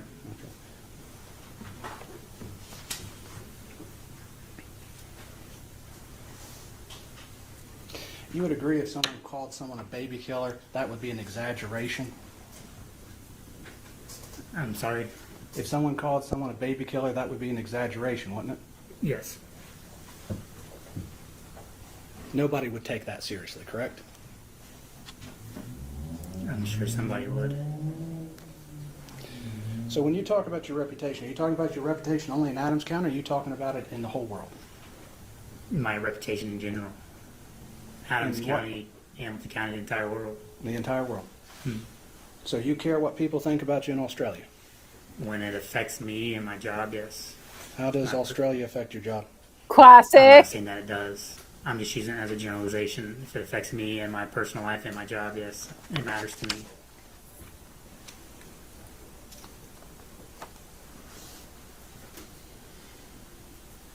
Now you're claiming that by being called a thief, you were painted in a false light. Yes, And what exactly does that mean? that I was being painted in a false light. You've been accused of stealing from traffic stops before. So being accused of stealing in traffic stops before was when money was seized and forfeited by the courts. And Oh. returned, and I was quote unquote called a thief. Never to this extent. Okay. Never Okay. to this broad. It's just you know, escalating. But you would agree there is some similarity here. Yeah. Money was seized here too. Correct. Okay. So that's the end of that. Now let's see. I'm going to stop sharing here. So this is courtesy of WCPO 9, I believe. Yeah, WCPO 9. So it's a little, it's not like law and crime.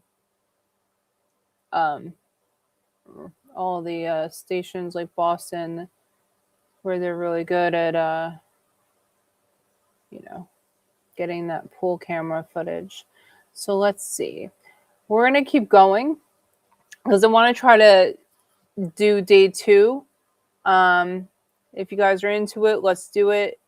So that way we can get caught up. Afroman Joseph did testify.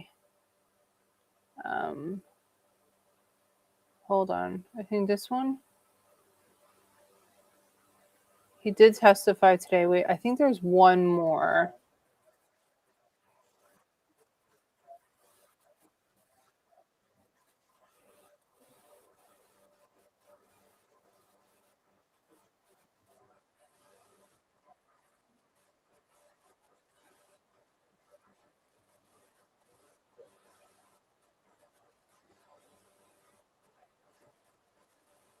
Yeah, wait. This is redirect. Okay. So let's do this one.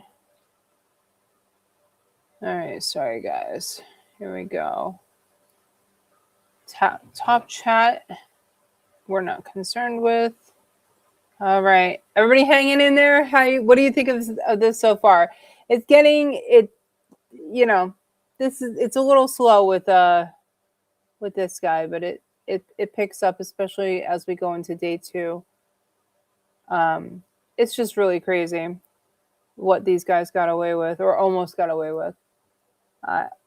Let's do this. Times as a law enforcement officer, did any of those cause you to quit your job and find a job in another place? No. You said, I think, that some officers in Norwood posted, was it a picture of Afroman, of Mr. Foreman, on your computer? Yes. Did they post a picture of the accusation that you're a pedophile? No. As a public official, you're subject to scrutiny, I believe was Mr. Osborne's question, and you agree with that, correct? You're subject to scrutiny. Yes. And when you became a police officer, did you think you were signing up for being called a pedophile and having to lose your job? No. Do you think do you think being called a pedophile is just an exaggeration? No, I don't.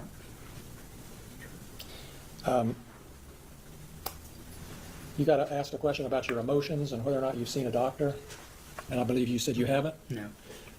Can you tell us anything about the atmosphere in law enforcement circles, that as you've experienced it, and the attitude toward therapy and emotions and that sort of thing? There's a stigma when seeking medical help or seeing a doctor or taking therapy.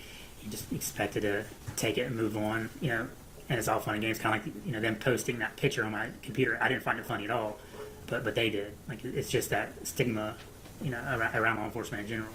So you've been Holy shit. Can you believe it just said that? No, because you're a pussy. If you have feelings, you're a pussy. You can't go talk about your feelings. Trauma doesn't exist. You just suck it up and take it, you pussy. dealing with this by yourself, as you say, without medical help. Yes. Those are all my questions, Judge. Thank you. Thank you, Ms. Osborne. Thank you. Nothing to be worried about there. Nothing.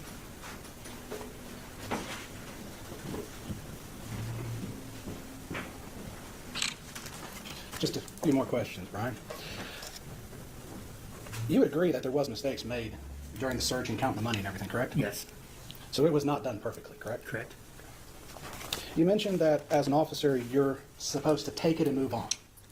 Is that part of having a thick skin as a police officer? Oh my Get gosh. you to work that way, yeah.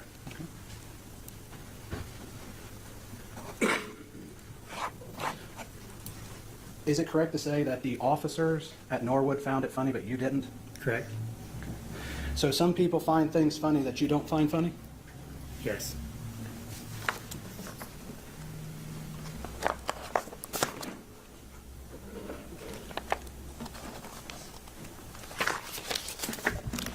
Your Honor, I have no further questions for this witness at this time. I'm going to step down. What do you got that's going to get me 30 or 40 minutes, Mr. Cleaner? Our next witness, Judge, is Lieutenant Lisa Phillips. Can you get through your direct by 40? Look 'em low, Lisa. That may be difficult. Can I give you somebody you can get through? Yeah. I think I can get through my direct, Judge. If that's the goal, thank you. Let's go. Let's go. What's up with this judge? He's like hurrying. Like, come on, let's go.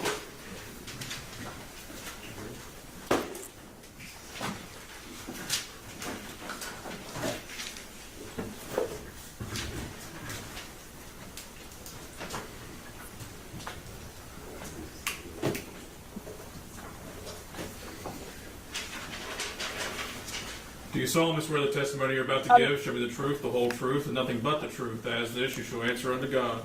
Yes, sir. Thank you. You can be seated.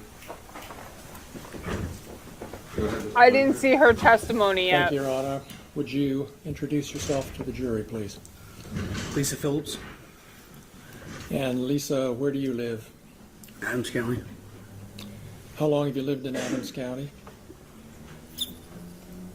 At least 24 years or so.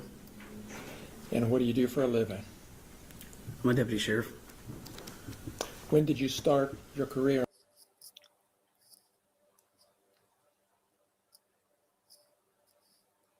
in law enforcement? 2001. And what were you doing at that time? I graduated high school in 2000 and went to the police academy, Well, what academy did you go to? Greenfield Police Academy in Hillsborough. And how long have you known you wanted to be a police officer? Since I was a kid. What was your first position Yeah. Yeah. then out of the academy? Part-time at West Union Police Department. And then when did you was your next job a deputy sheriff? Stretch sir. my legs for a When second. did you start as a deputy sheriff? September of 2002. And do you have family here in Adams County? Yeah. Yes. Do you have a husband? Yes, sir. You have a child? Yes, sir. How old is your child? She's 21. And did she go to school here in Adams County? Yes, sir. Do you have other family in the area? I got grandma and Very cousins nervous. and family like that. Very nervous. And did you ever serve as a school resource officer? Yes, sir, I did. Tell us about that. I took the job full-time at the sheriff's office as a school resource officer is what I started off as, deputy sheriff, school resource officer. was there for the kids, keep the kids safe, out of any kind of danger. I also was there for the kids, as far as bonding with the kids, and keeping them, as far as like way of life, just somebody else to be there, Sometimes they need somebody to talk to. I did that quite a bit. And did you sometimes greet the kids when they got dropped off at school? In the morning, I directed traffic at the school. And did you have occasion to know any of Mr. Foreman's children? I don't know him by name, but I have let him out of the vehicle before, or not let him out, but greeted him.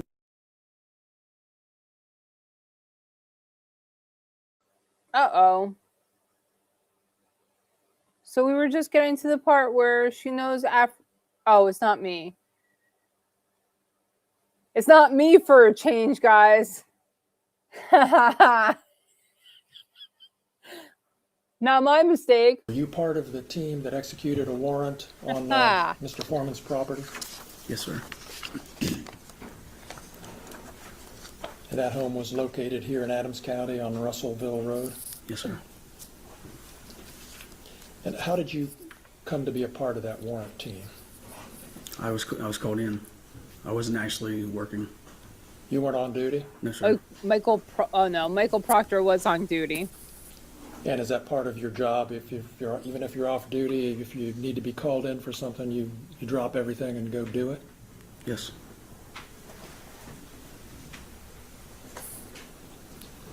Was Mr. Foreman home during the warrant execution? No, sir. Were any of his children present?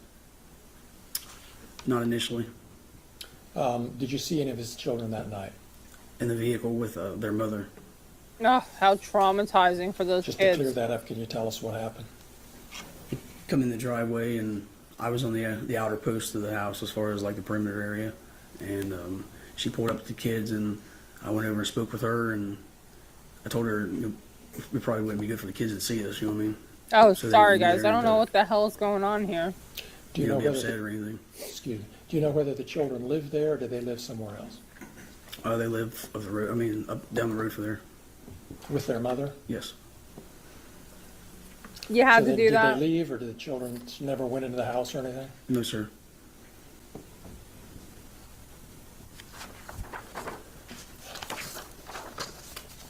Why are you so exacerbated? It's your direct.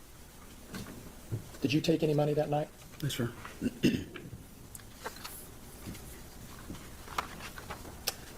Sometime after this warrant was executed, did you start becoming aware of things Mr. Foreman was posting about you on the internet? Yes, sir, I did.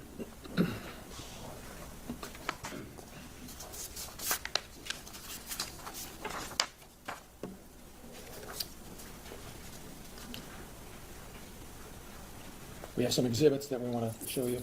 Do you have them lined? Do you have them lined up, Natalie? I have them pulled up, Okay. they won't play. Yeah.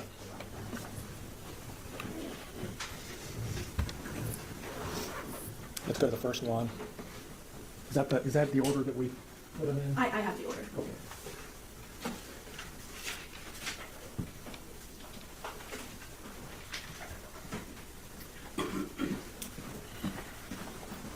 Which number is this? This is number 19. Thank you.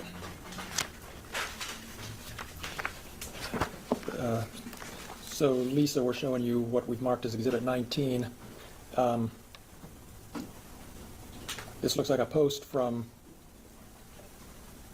September 17th, 2022. Is that shortly after the execution of the warrant? Yes, sir. Can we blow it up just a little bit? Y'all let me know if you want me to read it like last Okay, time. down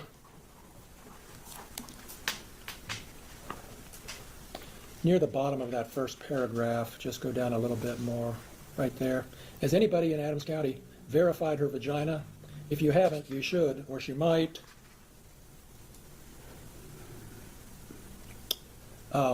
Whoop out something bigger than yours. If this lady is your friend, I wouldn't leave her alone in my house. Or I'll put it this way, if you leave and your video system is messed up, etc., etc., And then down below a little further, my name for this particular officer is Lieutenant Mona Lickumlow Lisa.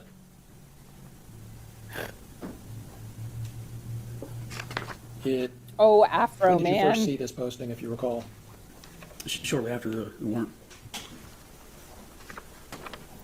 That was over three and a half years ago. Is that right? Yes, sir.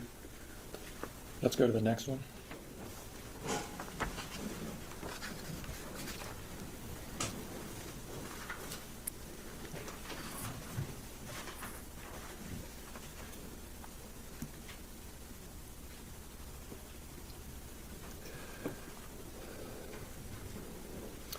And you see here, it says disconnect after stealing my money. What's the number? Sorry, 20. exhibit plaintiff's 20, Your Honor, thank you. Is suing me for humiliating her, giving her mental stress, ridicule, and the loss of her reputation. She doesn't like being called Lieutenant Mona Lickumlow Lisa full of shit Phillips, but she loves stealing money and disconnecting with this cameras guy. of law-abiding, tax-paying citizens. That's March 25th of 2023, is that right? Yes, sir. Go to the next one. Which number is this? Number 21 is a video. Lieutenant Lickumlow Lisa, stop looking at pussy back there. That's the problem. You're always looking pussy and you don't even know how many pussies you've licked. You don't even know how many video cameras you've disconnected. How many video That was cameras 21? you've disconnected? Did you see that video when it was posted? Yes, sir. Let's go to the next one. Lieutenant Mona Lickumlow Lisa, ex-wife just like Lisa. She jealous of me. I don't need to know as much as the record needs to know. I have to work with me here. Go with it. 22. 22.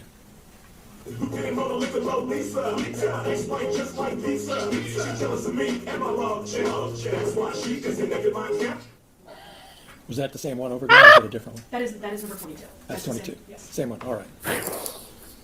Lieutenant Look. Lickumlow Lisa ate my ex-wife just like pizza. Is that what you understood that to say? Yes, sir. Let's go to the next one. This is 23. It's art. Mona Lickumlow Lisa, ex-wife just like Lisa. She jealous of me and my love child. That's why she disconnected my camera. That's the same thing on a different platform. That's why Could she you tell what disconnected platform my that camera. Search YouTube. is? And the other one was Instagram? Let's, don't play it, just pull it up, see if we can. Number 22. It's Number YouTube. 22, yeah. Search YouTube. That's Is that- 22. So it's age restricted. This one on YouTube. That's YouTube? Yes.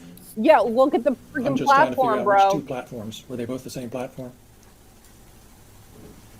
Lickumlow Julia, the Lisa. next- Both of those are both YouTube. Oh, okay. And then there's more exhibits of this. Yes, I don't know why we had two of the same one, but I'm sorry. Let's go, let's, you can Can turn, we stop here? So for the record, are we saying that Exhibit 22 and Exhibit 23 are duplicates? They are not duplicates. They are postings of the same video. One was posted on October 4th, 2022. One was posted on October 23rd, 2022. They were posted on his YouTube account on 2 separate occasions. One is like that. Can we clear that Thank up for the record, Your Honor? I think we just did.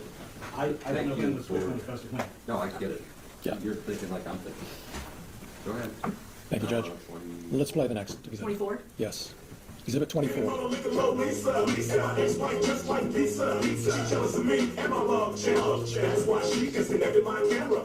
When was that post? Can you see a date? Is that a different date? Classic hopes it's. Here, let me Should put have the you up witness with. testify, probably. I did. Classic, you're on September fire. 25th You of should be up here 2022. with me. Okay. And is that a different? That's a different date from the other two? Yes. Thank you. Next exhibit. Number 25. 25. Lickumlow Lisa, ex-wife just like Lisa. She jealous of me and my love child. That's why she disconnected my camera. And is that a different date? Whoops. Was that a different date? Well, it's not up there anymore, is it? Or It is up there. Okay. YSL Can you tell, Lisa? Sorry. Yes, PTSD. sir. It's October 4th of 2022. Thank you. Different date. Okay. Next exhibit. Is that it? All right. We have another video. We're ready to do that? Yes.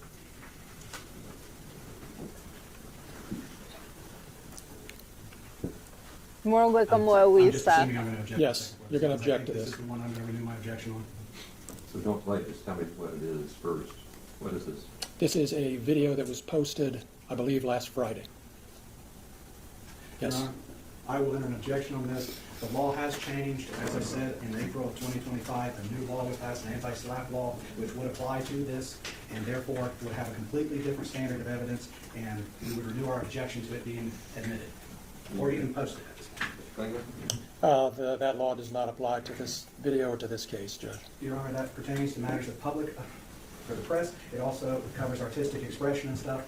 Just to have And no stuff. analysis is not an answer to the Sorry. question. But I will renew it. It's a really good objection, and I'll be consistent and overrule it. We'll play it, and you Ugh. won't be right, but we'll overrule it, I think I'm right. Look at my Lisa. Number 26. And this is not 26. I apologize, Your Honor. It's 34. Sorry, we're out of order because of the way that they.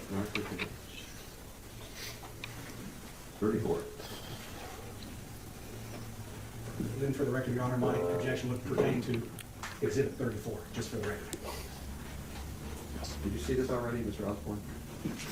Your Honor, when they listed it, I did find it and take a look at it. I was never supplied a copy, but I did find a copy on YouTube. Thank you. Go ahead. Thank you.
You really don't know her. I noticed her voice is a few octaves lower. Nah. She's not too ugly. She's not too fine, but she's not too fine. Might look like something that's bigger than mine. Lick 'em up, Lisa. Lick 'em up, Lisa. Pussy like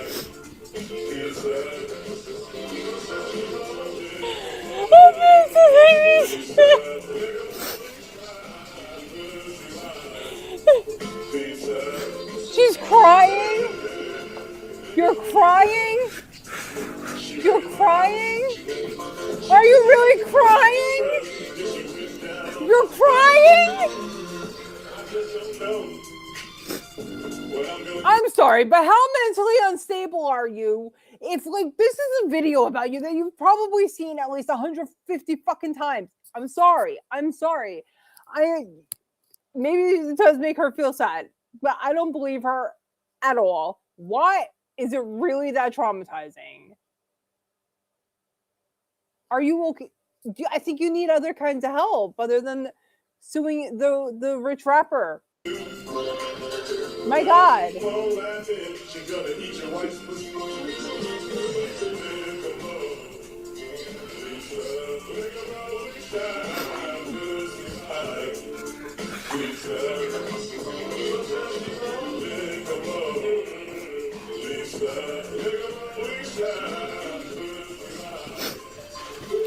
Okay, wait, and then the camera is like, oh, she's crying. We're not even gonna play the video. We're not gonna show the video anymore. Just watch her cry. Like that. The whole thing is a shit show. Adams County Sheriff's Department. Husband was complaining because she was munching on their wives' carpet. Lisa licked them slow. Lisa licked them fast. Lisa licked that to sad. Lisa licked that. Lisa, little Lisa, pussy life. Lisa,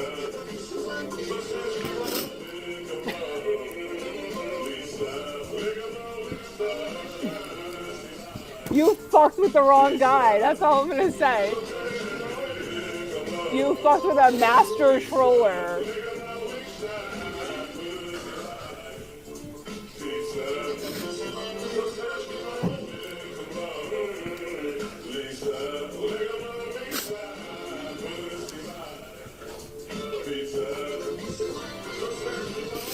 She's still crying. How like, give me a break. Honey. You are a fucking sheriff's deputy. What? Maybe it's time not to suck it up. Maybe you need to go talk to a therapist, baby girl. Maybe you do. Maybe you need some therapeutic assistance. Because, I mean, my God, this is a complete overreaction to something that you've seen at least a dozen times, honey. Lick 'em low, Isa. She wakes fast, slow. Wait, I don't know the song, guys, but I will. He's laughing.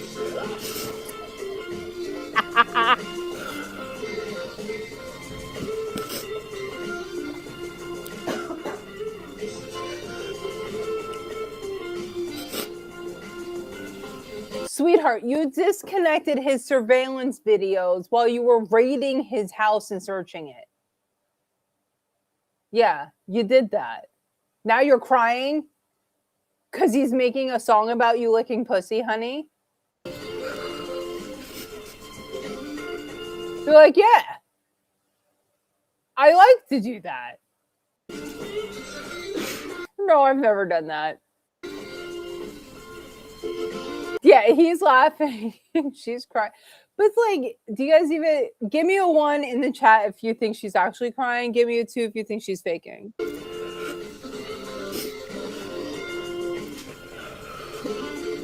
I think Lisa is an actress.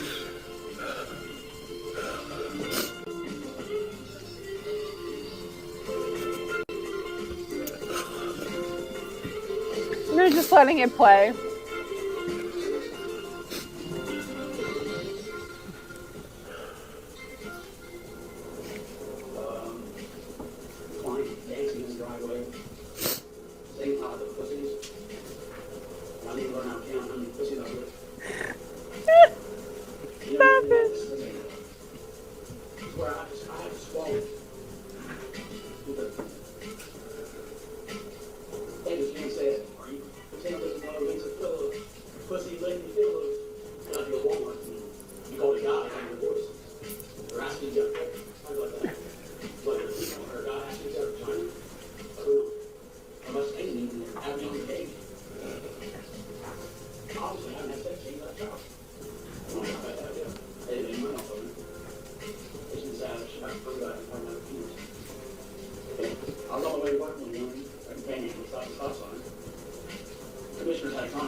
There's nothing wrong with licking a little pussy, honey. I don't do it, but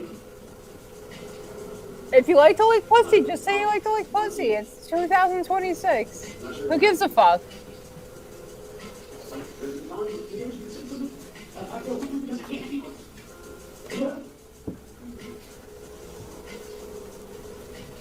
Like, if you do, like, what's the big fucking deal?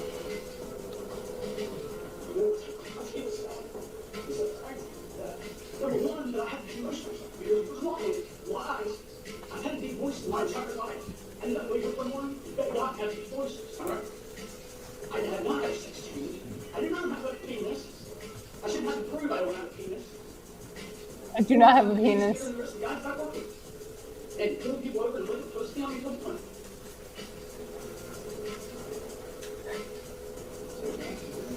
I swear I don't have a penis.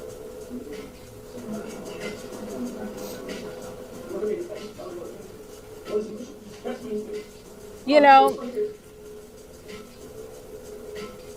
it's incredible, guys, because when the bullies get bullied, they can't handle it, right? And isn't that true? Like in so many different aspects of life, like I don't know about y'all. If you can't read body language, this cop is a thieving liar. Yeah, I will. Very clearly, she's very closed off, right? She probably needs to deal with her shame complex. Well, and it's all right. You know, I don't know if any of you have ever sat through a smear campaign. It's like so difficult. This is like this is just an overt like trolling, right? It's pretty harsh, but you know, they're cops, you know, and they raided this guy's house on based on false allegations, and they're public servants.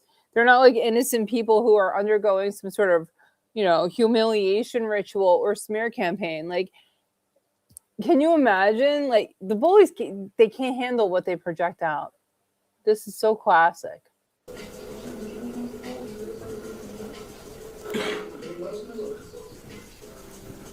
Lisa, I'm sorry. I didn't know that hurt you like that. You know, you kind of intimidated me. I know you. I'm sorry. You got raided my house. You knocked down my door. I was upset. I would never shoot you, or I would never try to punch you. I thought I'd crack some musical jokes, and I didn't know they hurt you that bad. I'm sorry. I think you're a nice little lady. I didn't know you was a biological lady. I'm sorry. I was just having fun with the bad situation. I'm sorry, baby. I'm sorry. Oh man, Jesus. Hang on, let's take a little break, everybody. Ex-cop.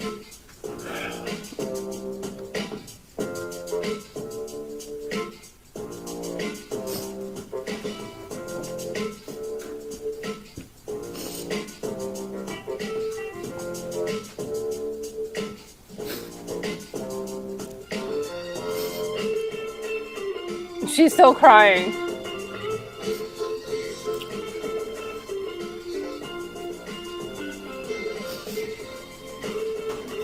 Okay, so then I'm going to play the entire song, and you're just going to sit there on the stand and cry because you're the female in this case, and they're going to be sympathetic to you. So I don't care, like, even if you're not really crying, just hold your hand in front of your face like this and just...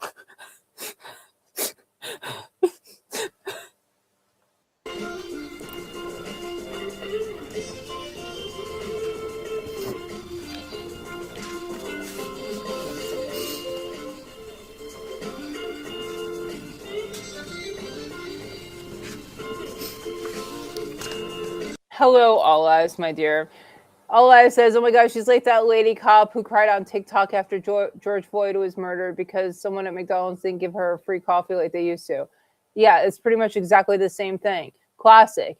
They're doing the worst thing if being smeared. It would have been better putting a video. Yeah, that's the, yes. Yeah, like you cannot react to friggin', you can't do that. You can't react. Like, but you know, people have been through smear campaigns, like we know, like you have to know how to deal with it because we've been bullied our entire lives, right? This is the turning of the tables, people. They dehumanize people every day, and now they're clutching their pearls. Exactly. He's a master troller, and he's only trolling the people who need to be trolled.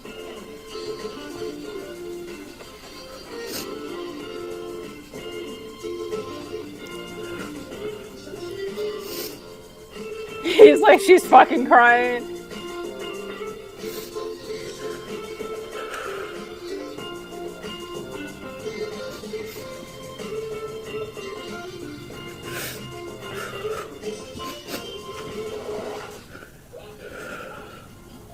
Wait a minute.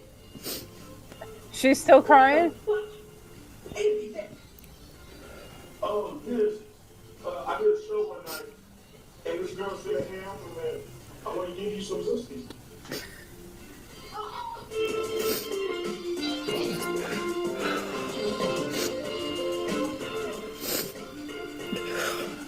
And then make sure, like toward the end, they see move your face closer to them. Like, make sure they can see your face and that you're emotionally distressed.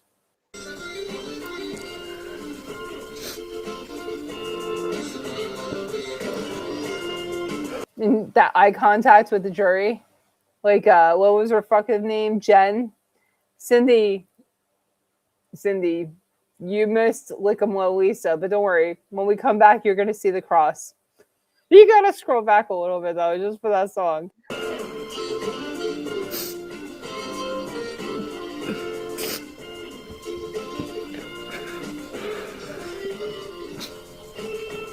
And Cindy, you were late because you had your own stream. I hope it went well. You think she's really crying because her secret's out? Listen, there's nothing wrong with being gay or licking a little pussy. Just what the fuck? What's the big fucking deal? I don't understand. It's 2026. There are like non-binary people. And she's a lieutenant. Look, I don't understand what the big fucking deal is with saying that she eats the ex-wife's pussy like pizza. Okay. Either I do or I don't. Like, what's the big fucking deal? Why are you crying like this? What is it? It's like, it's not 1971. What the fuck?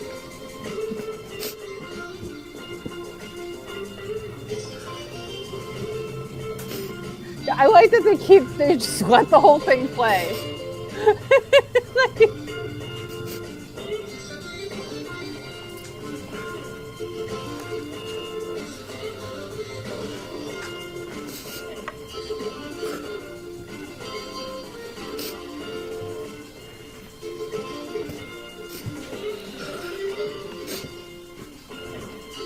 she's in the trauma hole.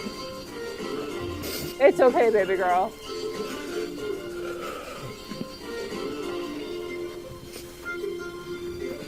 Well, you guys who are just joining, there was this very interesting cop who was on previously. And he was saying how there's a stigma in law enforcement when you're part of law enforcement. And there's a stigma against receiving mental health help, behavioral health, psychological counseling. So basically, it's best to just suck it up.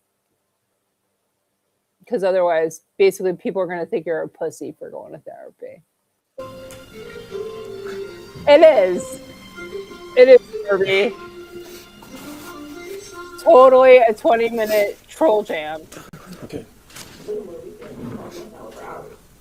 Is this part of it? So the judge is trying to get out of there. Is that it? Yeah, very clearly. They all need therapy, clearly. Minutes tomorrow to start. We're done. All right. She's still under arrest. You're directed not to coach her testimony. We can talk about other matters, but not her direction. Understood, Judge. Thank you. We'll start at 8:15 tomorrow, and you can have your 15 or so then. Thank you. Thank you for good work today, ladies and gentlemen. Go ahead and go off the record. Yeah, that's it. All right. So let's see. We're going to move into day 2, guys. We're going to go straight into it. Hang on. Let me do this. Da-da-da-da. So Afroman, he testifies at the end of the day. We ended with him on direct because he was called by the plaintiff's attorneys. The plaintiffs, again, are the police suing him because, you know, he's mean. The man whose house they raided is being mean and making songs about them, which, you know. Okay, wait. How is this the right one? Hang on, guys. This. Dun, dun, dun. It's just like stuck in my head now. Enter second day. Where's... Hold on. No, that was... Oh my God, why does he look like Jerry Holman? Okay. I think I had the right one.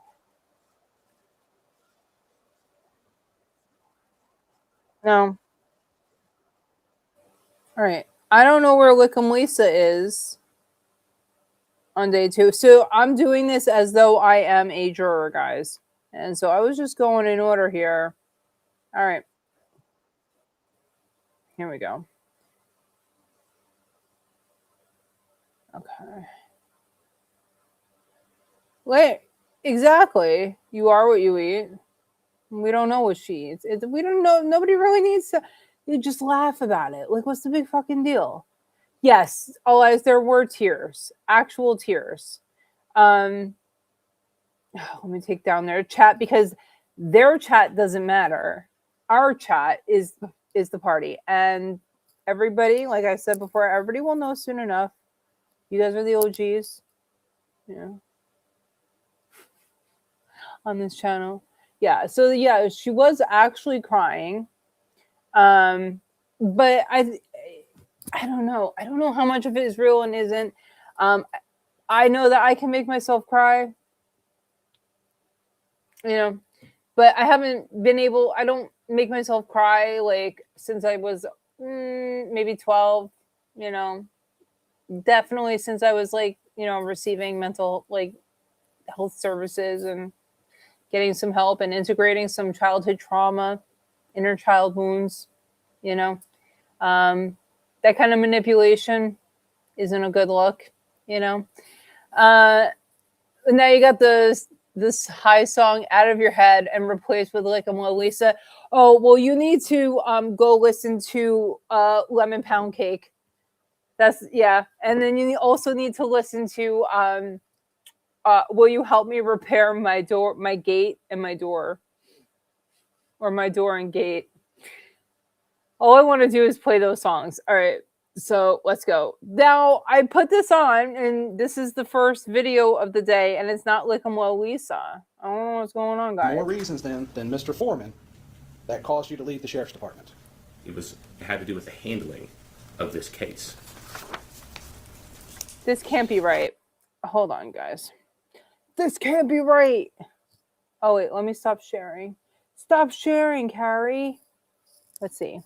1 hour.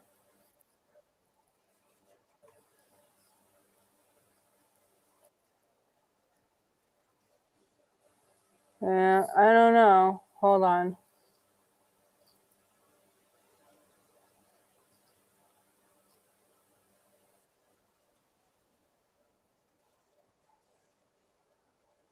I'm gonna try this one.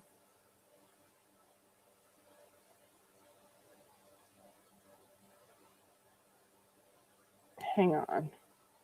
Why do I feel like everybody's gonna leave? Don't any of you leave. Nobody leave. I'm gonna start yelling at everybody. First, I'm gonna scream like nobody leaves, and all of you have to go to my GoFundMe page. I'm just kidding. I'm gonna do that.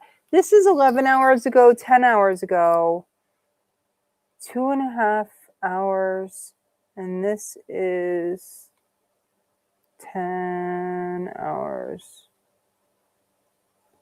All right, let's just see. I don't friggin' know. Had everything pulled up in order, but this is not making sense. Oh, I did it again. Yo, guys, the stream was going beautifully before. Let's see. With the afternoon. We're still on the plaintiff's case, so Mr. Klingler's got another witness ready to go, right? Right. Ready to go. There you are. Okay. Who's that? Yeah, the plaintiff's called Michael Robinson. Your Honor, for the record, So that gentleman up the lunch break helped you. We did our housekeeping while you were actually assembled back there, so I think we're ready. Yeah, so no. Hold on. I guess we just jump into whoever that guy is. Like I was right the first time.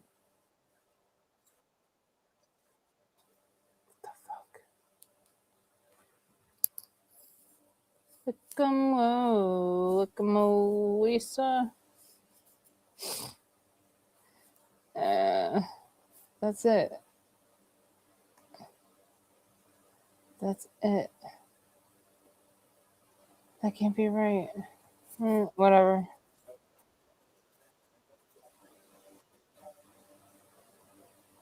trying to see if I can figure this out, guys.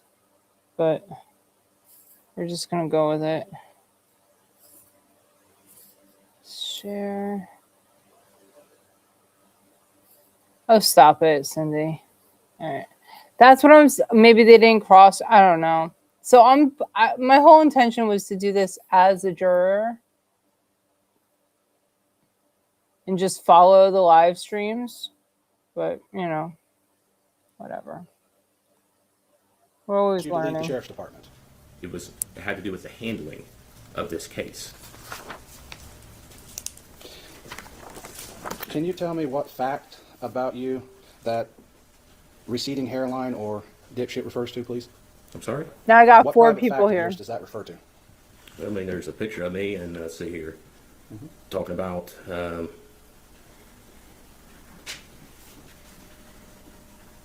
see, I wouldn't trust him with methamphetamine crack ass alone in my house. So I find that pretty insulting. So that statement is what you're suing on. Well, no, I told you this is one of many. Well, and that's why we're trying to You find keep trying to make it singular. I'm telling you, it's not singular. It's plural. Okay, and so one of them is dipshit, one is receding hairline, Yep. and the other is meth heads. Yes. Is there any more? Well, when he's sitting there making accusations against the organization that I, at that time, was working for, destroying community trust, all based off of a lie, that's what ultimately stopped. And that's community trust in the Adams County Sheriff's Department, correct? Yes. This is all there is. To what was Plaintiff's Exhibit 5. Okay. I unfortunately don't do technology very well. But this was Plaintiff's Exhibit 5. You said this was referring to you. Where's your picture in this? I said, you asked me earlier. Where's your picture? No, you asked me earlier. Your Honor, I'd ask the... I'm so lost. Okay. You can clarify that there's read. Okay. Is your picture in this post? No. Is that a picture of your father? Yes. So this actually pertains more to your father than you. Correct.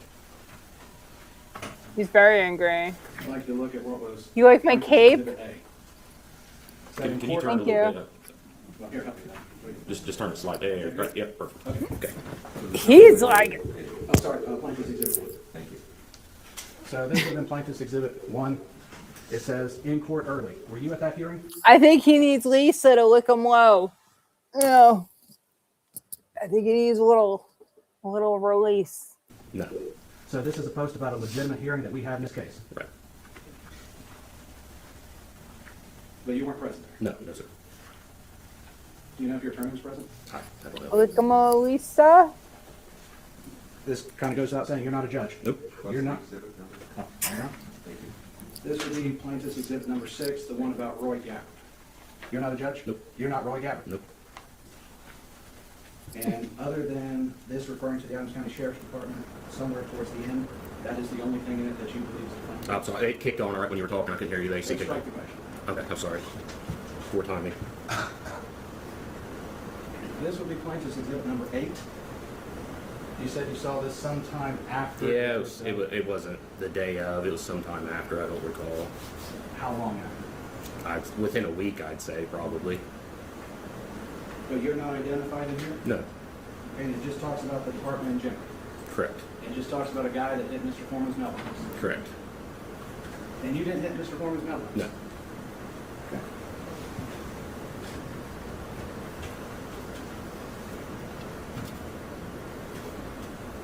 Were you ever disciplined because of what happened in the raid? No. Were you ever disciplined for anything Mr. Foreman said? No.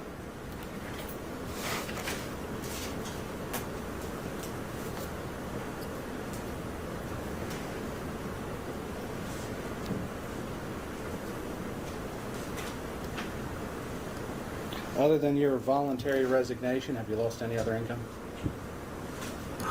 I've been employed in a year. I've been living off savings.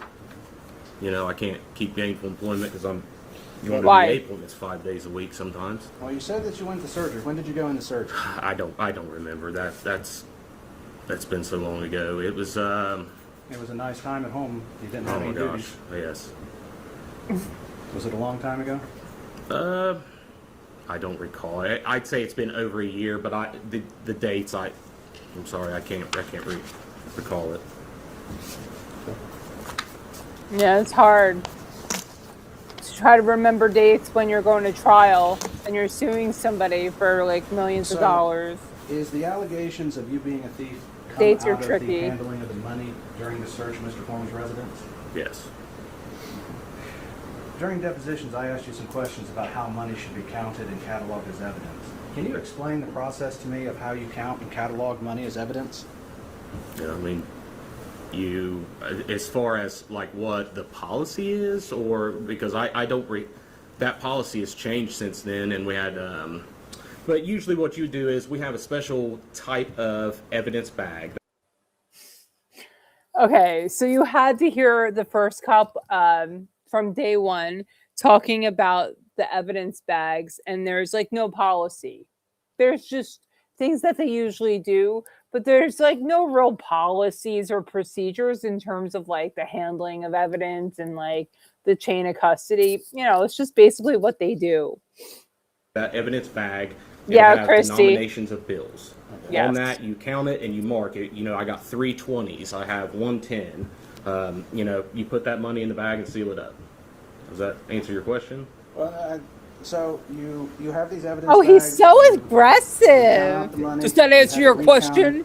You would then like put a stack of 20s, 10s, 5s, and then down the denomination? Yeah, it's not counted by the total on the bag. It's counted by each individual bill and the amount of each bill. So you have 3 20s. You don't put the total amount of currency. You put the number of bills. So you could tell on if that a bill's on that checked. type of evidence bag, yes, sir. Okay.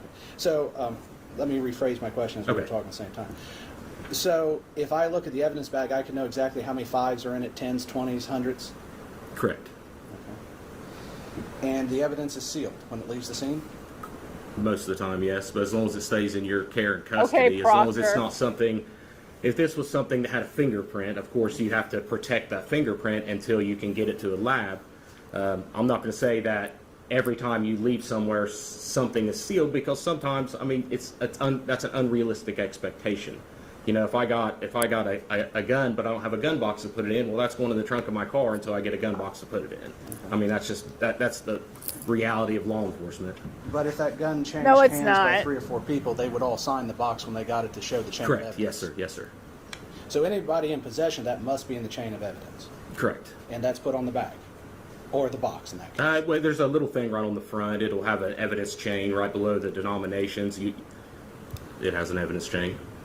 So if you collect a gun, you would sign first. If I hold it, I'd sign. I mean, these cops are really making Canton look like a bunch of geniuses. Realistic. It's realistic, Cindy. Define most. Yeah. No, at least like the Canton cops, they use the Stop and Shop bags, right? What's wrong? You guys don't have Stop and Shop over by you? Wegmans? What else is out there? Like King's, Fry's? You don't have a Fry's bag?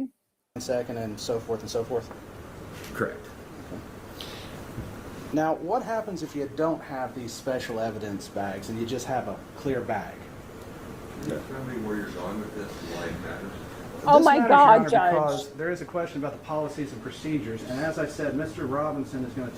Judge is like, are you about to make the cops look like they're incapable of doing their job? Is that what you're about to do? Or are you about to call out the cops? Don't do that. If he's admitted to testify about an investigation. Don't call he out the did. cops. His investigation is very limited, at least from his report, would indicate he only watched video footage, never interviewed anybody. So one of the things I have to counteract that is the fact that the evidence was not handled correctly. And that is what I'm building here. Mr. Cooley is testifying about the exact way in which you would put that What in. does that have to do with any issue in this case? Your Honor, the issue of money is, and missing money is at the very issue of, they say they're being called thieves. They're trying to prove it's not a fact. I'm trying to prove that from the evidence and how things were done, you cannot even make that conclusion. Do you just have to call Mr. Robinson? Yes, we do, Judge. He's asking to be here at 1 o'clock.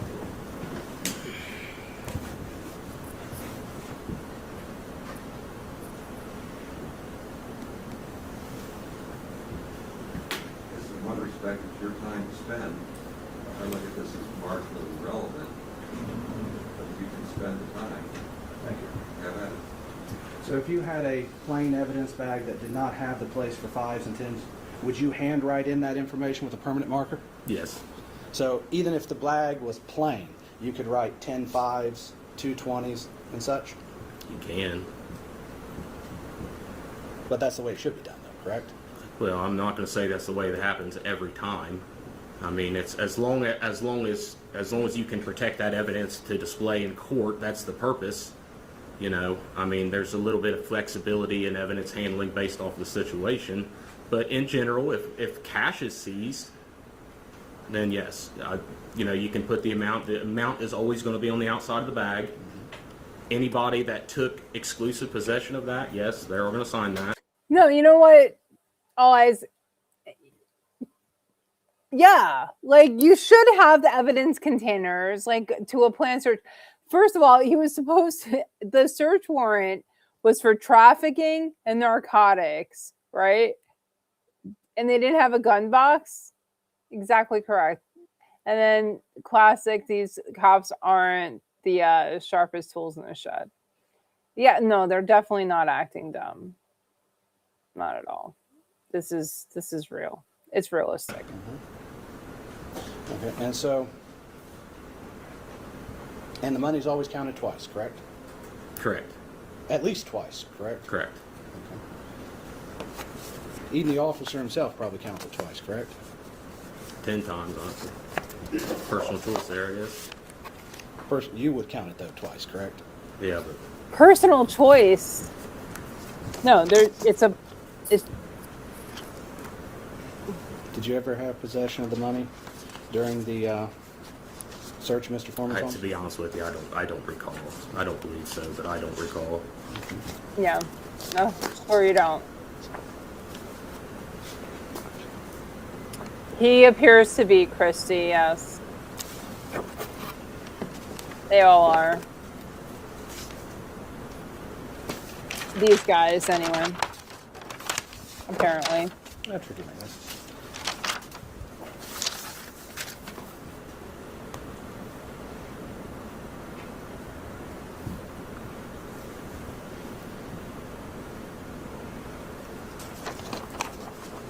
Oh, look at him staring down. Stop projecting energy at him, you fuckhead. Oh, you're... Ew. Look at him. Stop it. Ew. Come here a second. Where's my fucking Palo Santo? Beige. The hell is wrong with him?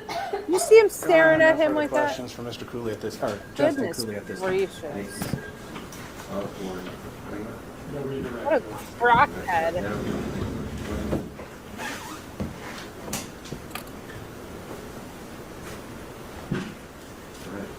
Please call Mike Eastep.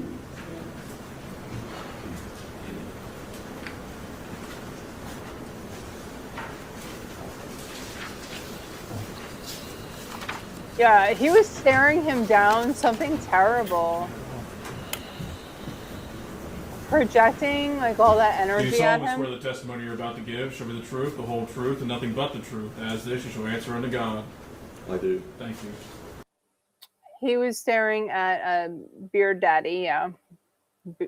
Beard Daddy. Idealistic and realistic. The cop is showing how dirty he is. Yeah, I mean, can you imagine, like, being, getting arrested by this dude? And then they're trying to, like, read technique you. And you're being stared down by this little man with an anger problem. Would you introduce yourself to the jury, please? Michael Eastep, And Mr. Uh-oh. Eastep, how are you Here we go. currently employed? Adams County Sheriff's Office, How long have you been with the Adams County Sheriff's Office? over 24 years. What's your current position with that office? Road Patrol Supervisor. How did you get started in law enforcement? Through the fire service. Actually, some friends in law enforcement were in the fire service and kind of hung out with them, and that's how I began to take an interest in law enforcement. You live here in Adams County? I do. How long have you been in Adams County? All my life. Do you have family here? I do. You married? Yes. Children? Yes. The children go to school here, did they? Yes.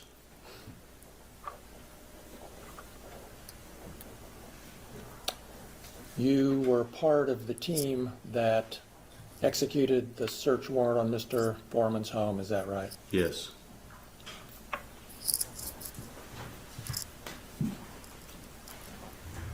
Did you steal any money from Mr. Foreman's home? No. We've seen, you've been here the whole trial so far, the last day and a half, right? Yes.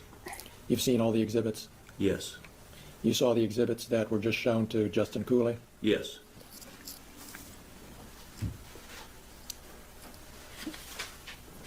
Did the posts that we've been talking about here in this trial have any effect on you? Yes. Explain what you mean, please. People that we deal with in providing services into the community has called us out, called me a thief. We assisted with a search warrant service here with another Lemon agency. pound cake. The people who was inside the residence looked at us and says, why are they allowed to do what they're doing? And then they look at us and say, well, you done it to Afroman, they can get by with it, they can do it to us. Did you ever receive any calls having to do with this case? Not directly. Are you aware of calls Well, that you yeah, received dude. by dispatch? Lots of them. Tell us about that.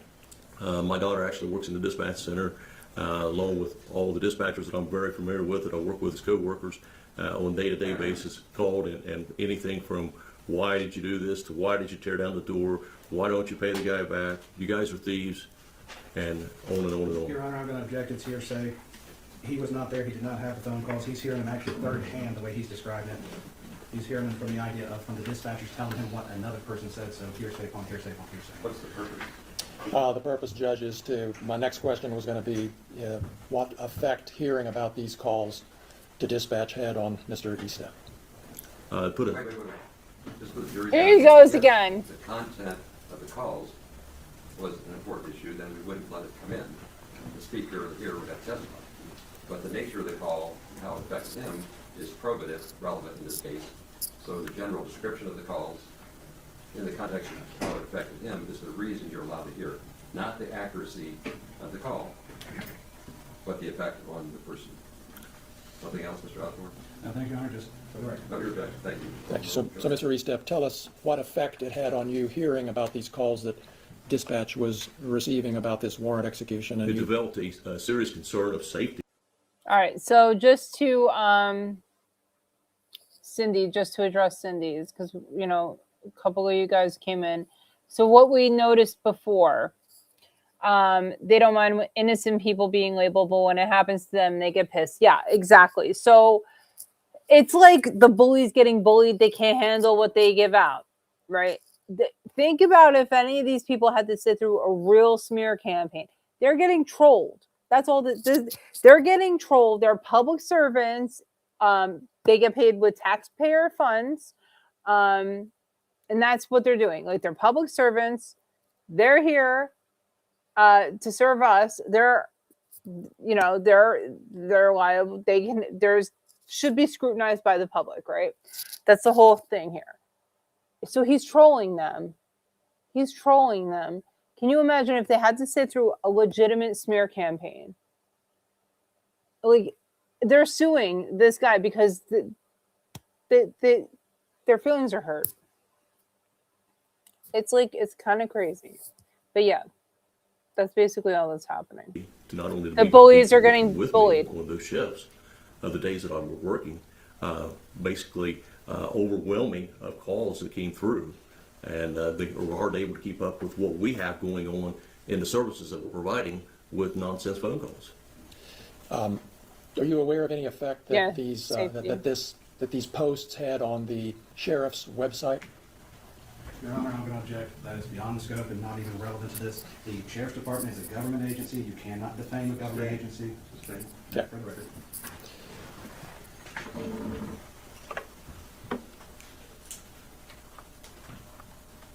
Mr. Estep, did you Look at through his your attorney, eyes. ask Mr. Foreman to take these posts down?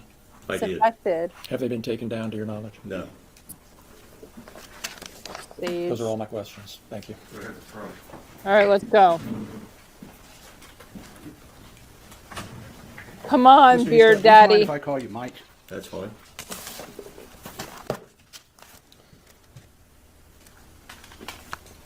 You've been an officer for a very long time, over 21 years. Actually, 24 full-time years and over 38 and a half as a certified peace officer, state of Ohio. And during that time, you've never hid your identity as an officer? No. Everybody seen you out in public? Yes. Seen you with your wife and kids? Yes. And your wife? Strike that question. And so you wear a uniform while you're on duty? I do. And you were a sheriff's deputy in 8/21 of 22? I was. Okay. And people have criticized your duties before, correct? Yes. And you've been called a lot of names by people in 24 years, correct? Oh, yeah. But not like Things worse than thieves, Afroman. Name-wise, You really but, hurt my feelings on the I mean, internet. not as detrimental how people look at you. I mean, you're seeing, people calling you names directly, but not put out there to be detrimental in something that is criminally related. So people have come up to you and asked you if you were a thief. I've had phone calls and I've had it happen When was the first time that That's happened? criminally related. To you personally during your career? in my entire career. Yes. I never had anything until this came about. You My never cup had anybody matches ask his you about shirt. being a thief and when No. your wife was charged with theft? No. When your wife pled guilty to stealing from her employer? Tell me why you would do that to the jury. Your Honor, I would Why ask do this. that to the jury? Because his wife's a fucking thief He says too. he's never been called a thief before, yet he keeps saying that everybody treats him differently. This goes to his reputation. He is used to this. Has happened before. Why would To you say do that this to is the the only jury? thing causing a Why problem are you has ever hurt his admonishing him reputation. in front of the He's fucking opening up the jury? door so that I can ask the question about what's affecting his reputation. Thank you. Mr. Klingler? We're not going to, I assume, have a trial about every family member and what every family member of these families might have done in their lives. This is a case about these deputies and about Mr. Estep. It's not about his wife. It's not about his family. We're going to try a case here about what somebody else might or might have done, or whether they might or might have not been guilty. It's about what he experienced as a result of these. And how it affected his reputation, which is exactly at issue. He is talking about his reputation, how it's been affected. He's opened it up. Your reputation is your entire life. Everything you do in the community. Your family affects your reputation. You can't say... Afroman's loving If this. my brother gets in This trouble, case is people ask me what about that. This case is about what he did to his reputation, not about what... What was his did- reputation like before this started then? You know. So I let you play Oh! the jury so they can understand how to separate the evidence. There's no claims here for your benefit, ladies and gentlemen, for family member injuries. Right? But how family members' reactions to claims affect a person's relative. So you can hear that my daughter was upset when I was called a derogative term for the benefit, for the What do you relatives think, that y'all? It's me. Right? Now, take that to this step. If we allow, and we will, testimony about the wife's prior experience, it only goes not to the character of that person, but how it affects the witness. So, like, we're not here to try to decide whether or not the spouse has a character flaw or not, but how the whole thief reference should play into his claim for damages. Right? Their law school example, arguing with each other, is what lawyers do, but you need to understand how to see it. So I'm going to allow this so you can see how it does or does not affect him alone. Just don't get caught up that your spouse's character is your character, because it's not. Enough said, overrule the objection, and then you can renew them as you feel appropriate. Go, re-ask the question. He answered the question, Your Honor. Then re-ask it because he shouldn't have. Okay.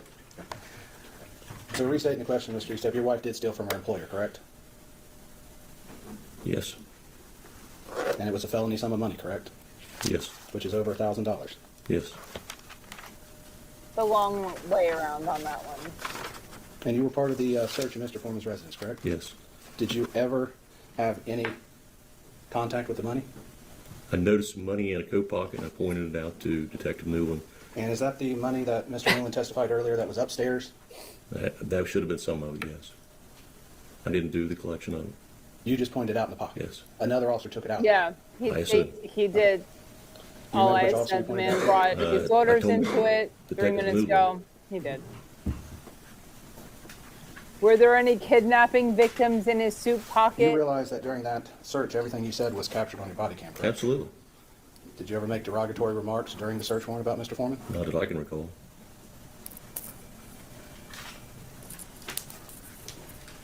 Great. We lay the foundation. Mr. Estep, On October 21st, 2022, did you have a body cam on during the search of Mr. Foreman's residence? Yes. Was that body cam active the entire time? Yes. Does it have audio and video recording capabilities? If I show you a clip of that body cam, can you Sure. identify it? Sure. What's muted? Oh, the body cam. I was thinking, am I muted? Defense Exhibit B.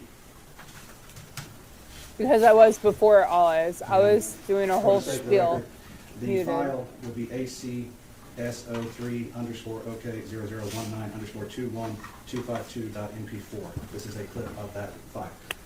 Body Way cam. to know what portion of the time it clock. I'm so fucked up with all these different camera angles like this. Clock time. It should have the date, time, and the timestamp it goes through on it. So the clerk gets to know that you didn't play the whole thing, you just played X amount of time. Yes, Your That's what I'm Honor. looking for. As there's over 8 hours of body cam footage, we have. You can't hear? Make a note. Tell me where you're starting it, when you're starting the time clock. Wait. All Eyes, you can't hear? Guys, can you hear? Is the sound okay?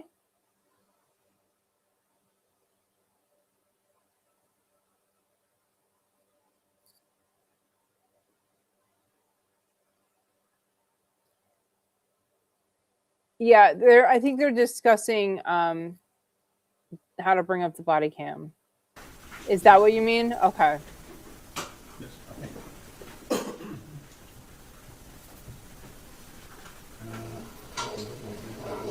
Okay.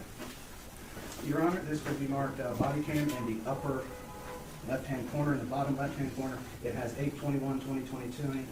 Sorry, 8/21/2022, starting at 20:56:02. Do it, Cindy. Actually, Your Honor, hold on a second here. It would be Okay, starting yeah, at All Eyes, do that. 20:56:00. Go out and come back in if. Okay. Mr. Eastep, I would ask you a few questions before I play this. Can you see what's been marked Exhibit B? Yes. So, when your body cam is recording, does it record in color? Yes. Does it also record in black and white? Yes. Okay.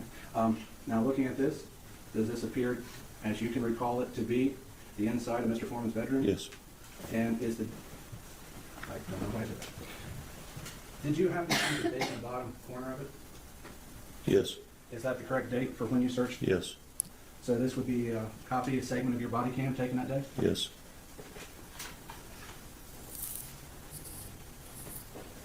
I love technology. I haven't seen the VLC in a bit. Uh-oh. Here we go. Your Honor, maybe approach. What's it have to do with? It has to do with what I think might be coming up. I wasn't aware that this was going to be shown, but I'm concerned about something. Sure. Stand up, don't leave, just stretch in front of your chair. You all had an issue with the mute. Weird. Okay, now I can't hear, but I think that's intentional because it's a sidebar.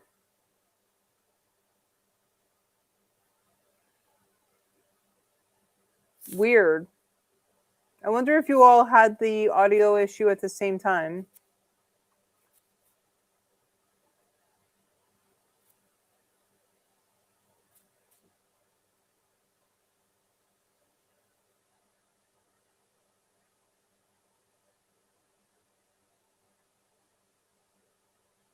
Because now I think it's muted. You didn't have any issues? That's good. So, sidebar.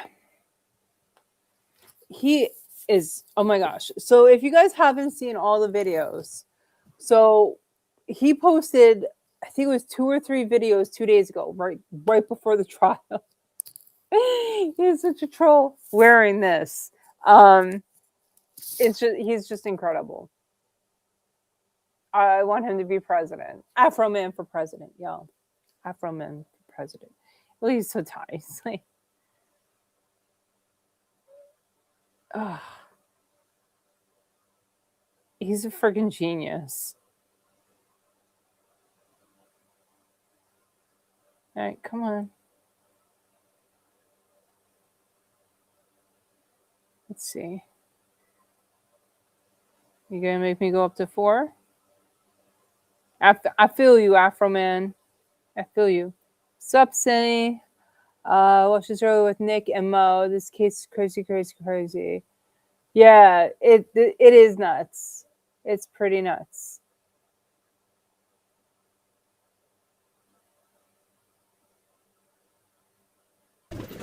Oh, here we go.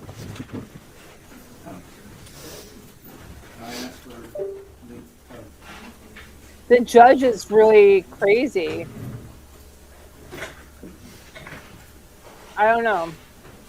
Just to refresh, Mr. Eastep, this is your body cam from that date and time we talked about earlier? It's a body cam. I mean, I can't identify the person. I mean, the number. Let's see.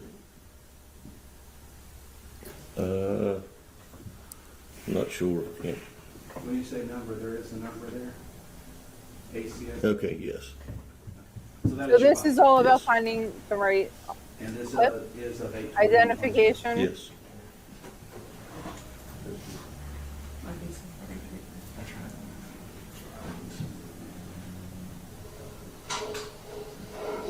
All right.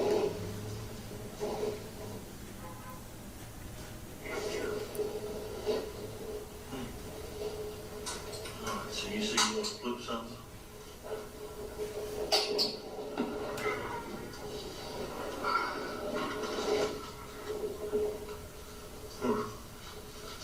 Right your mace.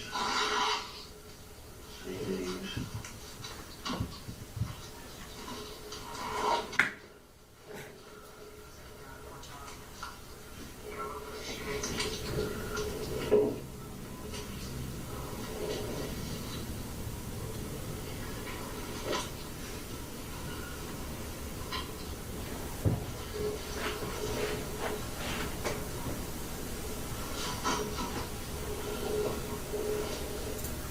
I'm going to stop it for a second, just for the sake of context, as there is things happening sort of below the camera. Mm-hmm. Were you searching through CDs Yes. and DVDs? What's going I looked on, at guys? Oh, is he Like, getting with into the search trouble through again, them. as Oh, that's usual? what you're looking at right Saving now. the Yeah. world.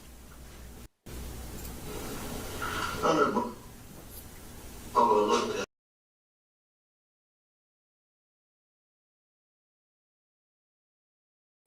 I love his green. Whoa, what the fuck is going on? well, he's a denying. That was a way too close shot.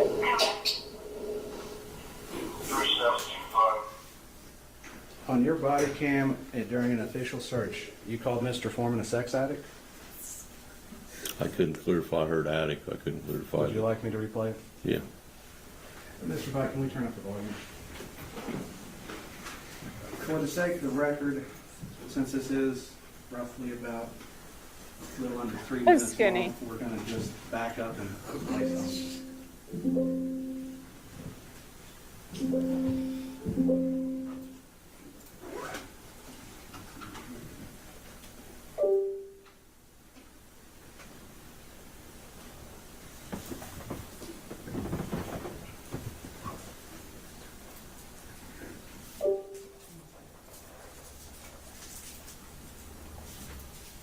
Oh, is that right, Skinny?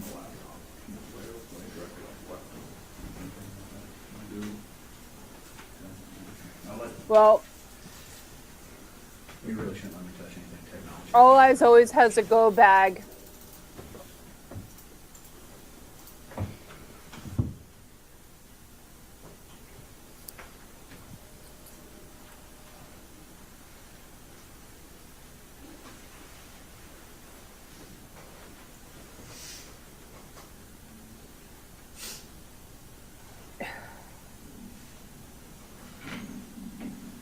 I'm going to stop right here to shamelessly promote my GoFundMe that I have posted. If you haven't seen it, go take a look at it. Please share it. If you can't give, that's fine. I just need to keep sharing it. Okay. Now I'm going to go back. I felt like I had to say it at least once in my stream. I don't like asking anybody for anything. So I figure now that we're 3 hours into my stream, I can do it. Are we still fighting with the... There, it's like me doing a stream.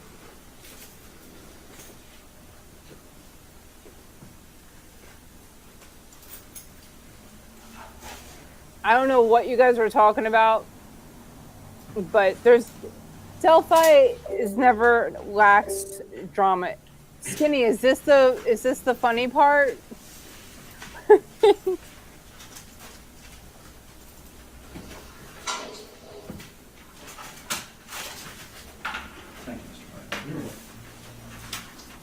He loves the color green.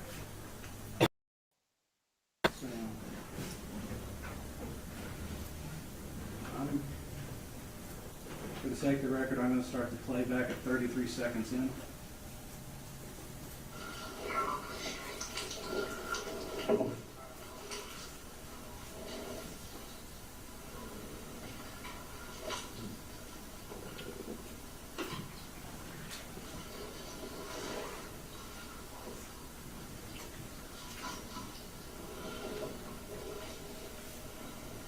I know Brock probably would look at that stuff because Thank you, all eyes. I think was mentioned in there.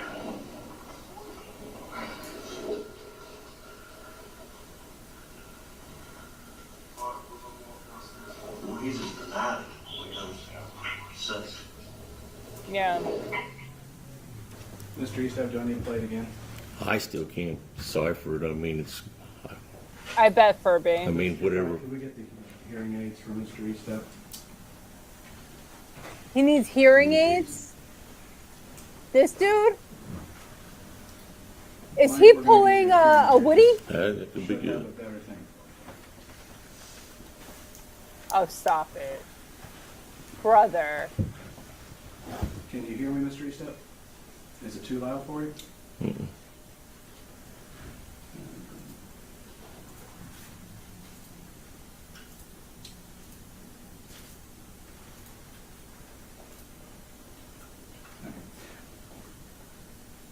For the sake of the record, I'll start at 31 seconds in. Whew. Gotta turn that down. There's Oh, a I dial see what's on happening. your,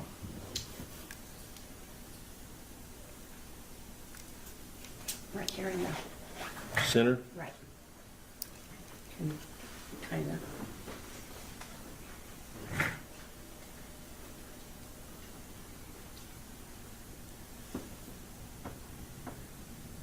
Did you be ready, Mr. Easthope? Okay, we're starting at 38 seconds in after stopping.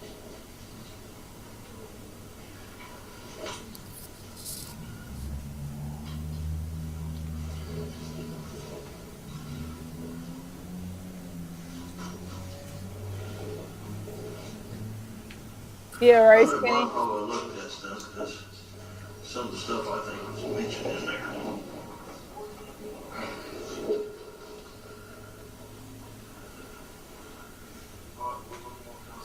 Well, he's just denied it when he comes to sex. Were you able to hear at that time, Mr. Yeah. Easthope? Would you agree that you called Mr. Foreman a sex addict? Yeah. You would agree that this is a... Yes. So the body cam is available to the public? Upon request. Okay. And Mr. Foreman cannot edit any of it, can he? No.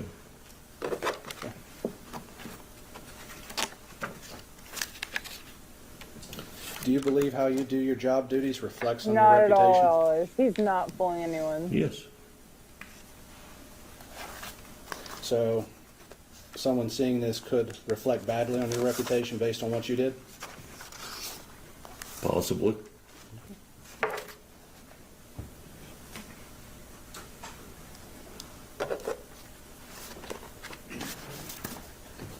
Checking the jury. Now, this is going to be very stupid questions, but Mr. Klingler referred to previous posts when he was asking you about how they affected you. Did any of those posts name you by name? No. They just referred generally to the Adams County Sheriff's Yes. Office. So you're just seeking damages based upon what he said about the Sheriff's Department? No. It's what's been directed to me.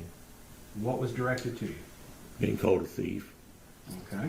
Other than that, anything else? No. Was there a direct post of you being called a thief? No, just directed by the people in the community. So, okay, so you want him to pay for what other people in the community are saying about you? Because you work at the same department?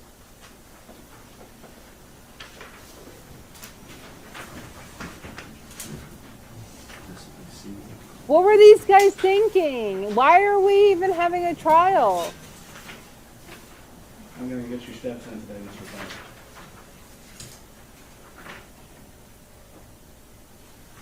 Yeah, apparently Skinny said this is the dude that Afro never called out. Mr. Eastep, I'd like you to take a look at the screen in front of you. You're I going to see can't. what's been marked Defense Exhibit C. Have you seen that post? Yes. And that is the singular post that Mr. Foreman made in reference to you, correct? Yes. Where you were called, and I quote, Colonel King Kong Bundy. Yes. King Kong Bundy was a wrestler, correct? Yes. Damn good one, correct? I don't know about that. Can't answer that.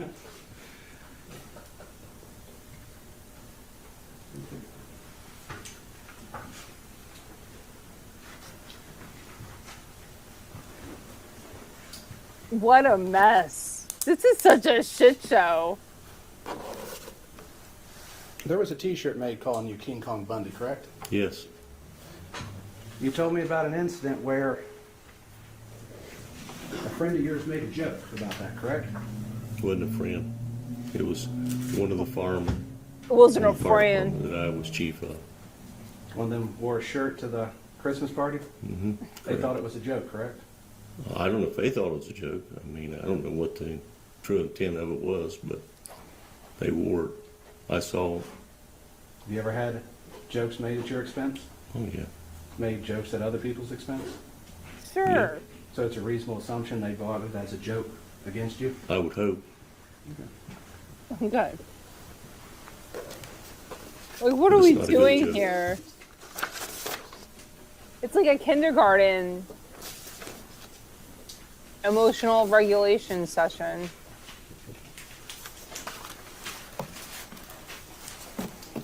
And I'll wrap up that day. So after the search, you went home, correct? Yes. And you left directly from the search to go home? Yes. After a 19-hour shift? Yes. No further questions, Your Honor. Mr. Freeman, go ahead. Thank you.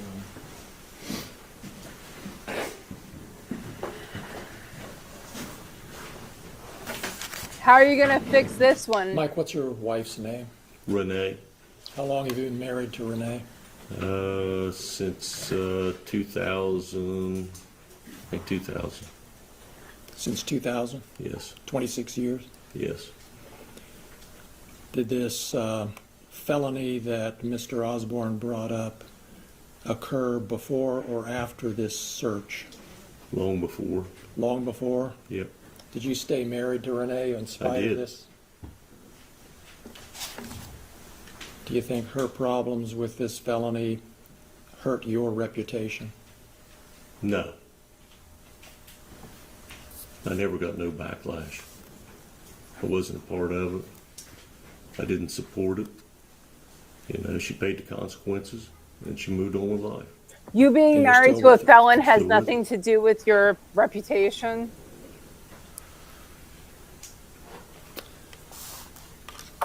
Yeah, This bullshit. body cam Exactly. footage that we saw, did you ever publish that body cam to the world? No. Did you ever post that body cam on the internet? No. Did you ever share that body cam, and specifically that part of the body cam where But you you don't refer have Mr. to. Foreman as a sex addict? Did you ever share that with anybody? No. But it's public record. You don't have to. Anybody can see it. We saw Mr. Osborne just showed you a post of you being called hunchback or something. King Kong Bundy. Defense would like, you're correct. There is going to be specific names for specific people, and we need to keep things as orderly as possible as to who's called what. What did he call you in that? Colonel King Kong Bundy. Thank you. Colonel King Kong Bundy. Was that post made in the context of all these other posts that call the sheriff's department? Ooh, good thieves? Skinny. Yes. Those are all my Illegal for questions. him to have a firearm at home with her. Interesting.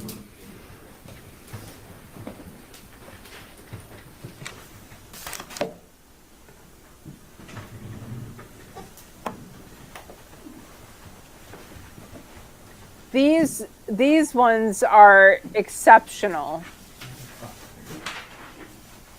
Exceptionally, like, subpar. Allegedly, supposedly. Mr. Estep, look at what's been marked. This is the post where you're called King Kong Bundy, correct? Yes. Does it call you a liar?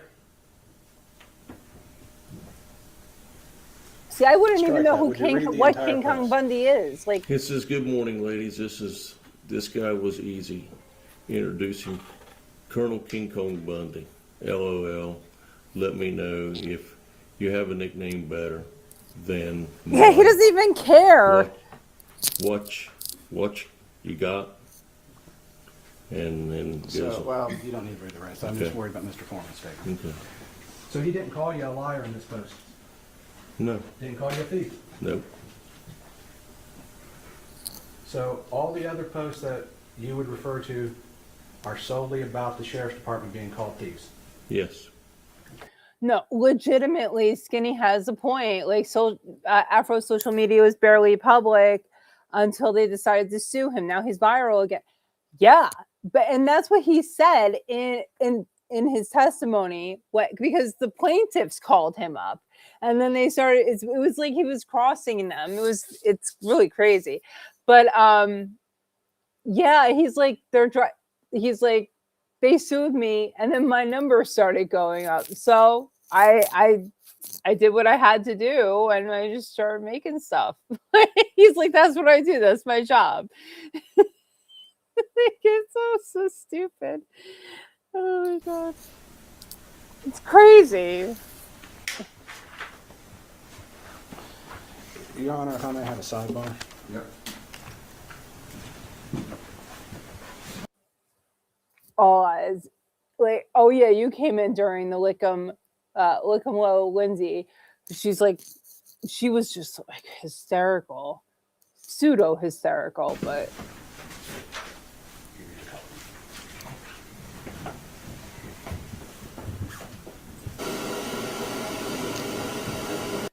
Nothing like that old school white sound machine. All right. Sure, these are very interesting sidebars. What a mess. And it's all because he got high and made a song. Or 2 or 4 with videos. Wow. Welcome, Lisa. Thank you. Sorry, Lindsay. It's late over here. It's almost 1 o'clock in the morning, and Mom gets up at like 5 o'clock. So my apologies. Thank you for the clarification. Oh my goodness. All right, let's see what we can do to skip through this.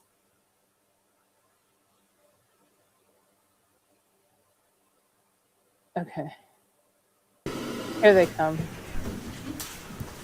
So, Mr. Osborne's finished.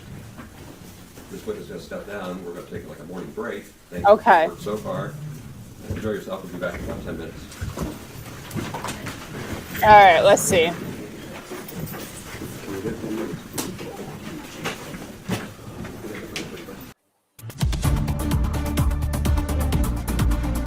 Oh, here we go to this winner. Skinny, there was nothing else in between, right? Yeah, he has a lot of water. Because he got high. Because he got high. Remember that I was going to go to court before I got high.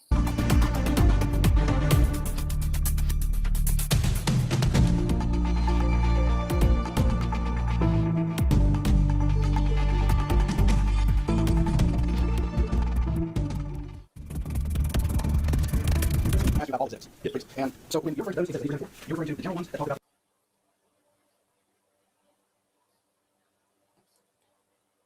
Yeah, so they messed up. Like, so we don't even have the direct of this guy. You know, you really do appreciate Law and Crime and all the pool cameras when you have to rely on these local people. I should see if there's Zoom links. Somebody else is probably doing that.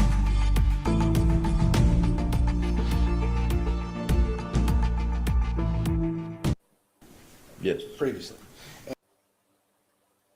Let's go back. Yes. Previously.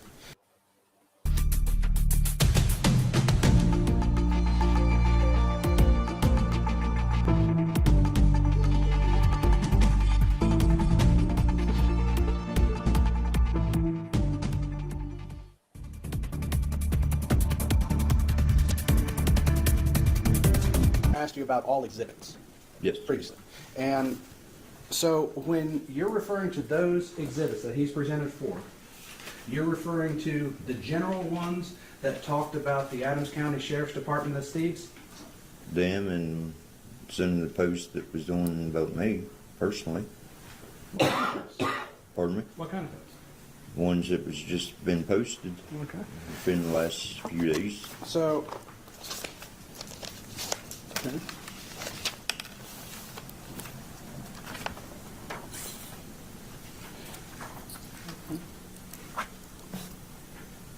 And you've been in law enforcement between the West Union. Skinny, did you see Afro? All right, let's do this. I want to watch Afro testify. So let's go do that now. Well, maybe you know what I'll do. I'll do a separate video with just the rest of this guy. So or these guys. So 105. Let me jot this down. 105 of 43. Okay, then we'll come back. Let's watch Afroman in the beginning of his testimony, and then we'll call it a night. Because I have to go in tomorrow.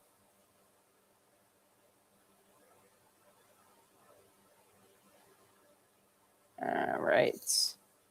You guys with me? You want to see Afroman, his testimony before we say night night? Let's see. Here we go.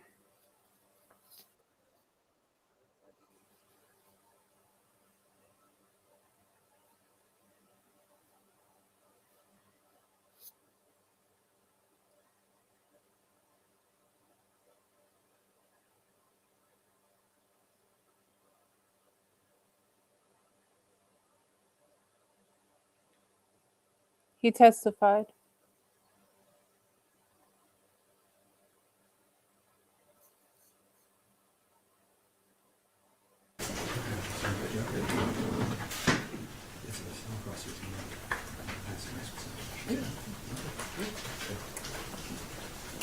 There he is.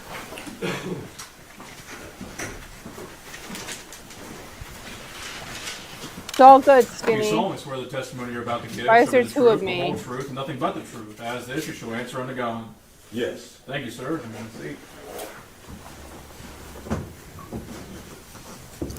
Go ahead, Mr. Franklin. Thank you, Your Honor. For the record, would you give us your name, please? My name is Joseph Edgar Foreman. You are known under the stage name as Afroman, is that correct? Yes, sir.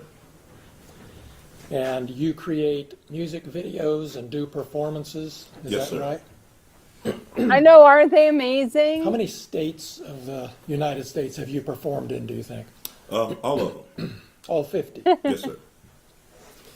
And how many countries have you performed in? I don't remember, but not all of them, but I've been to a few.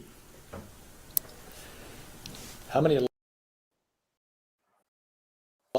did you do last year, roughly? Possibly 250. I don't know, but I don't know. It's a lot of days, but I don't know exactly. And you have a residence here in Adams County, correct? Yes, sir. after we're done, you guys, I made 2 shorts of his testimony. Like, he's just so incredible. He really should be the president. I agree. You've been Furby. performing for 20 or 30 years, is that right? All my life. All right. And is it fair to say that one of the first big hits you had was But Then I Got High? Because I got high. Because I Got High? Get it right. And do you think it's accurate to say that that song has had over 300 million views on YouTube? Sounds right. You have a large presence on social media, obviously, correct? Depends on your definition of large. There's bigger people than me, but I'm all right. He's humble. And on Instagram, is it fair to say that you have 247,000 followers? Yeah, I just got some of them the other day. You've got millions coming all the time. Yes. Not all the time. Just here lately. Because the trial's coming up? Yeah, all the publicity from the officer's lawsuit and me is running up my numbers. Yeah. Yeah. There it is, Skinny. And on YouTube, you have almost 1 million followers, 983,000. Is that right? I haven't looked. It was 977 last time I looked. And on TikTok, you have about 392,000 followers? I haven't looked at it, but that sounds kind of right. You know when you post something that a lot of people are going to see it, don't you? Yes.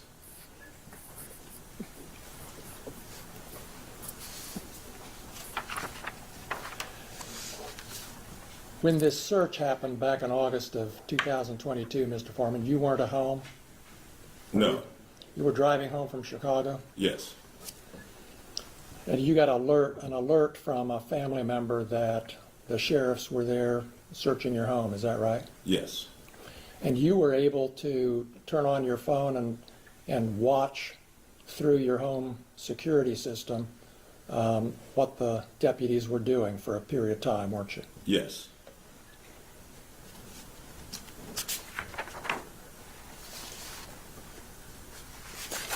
And is it fair to say you were angry and upset about this search?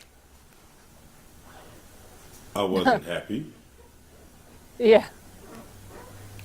I was ecstatic that my house was being raided. And is that why you posted the things we've seen this week, because you weren't happy?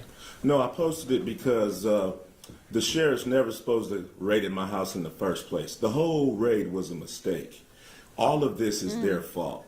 If they hadn't wrongly raided my house, there would be no lawsuit. I would not know their names. They wouldn't be on my body. They wouldn't be on my home surveillance system.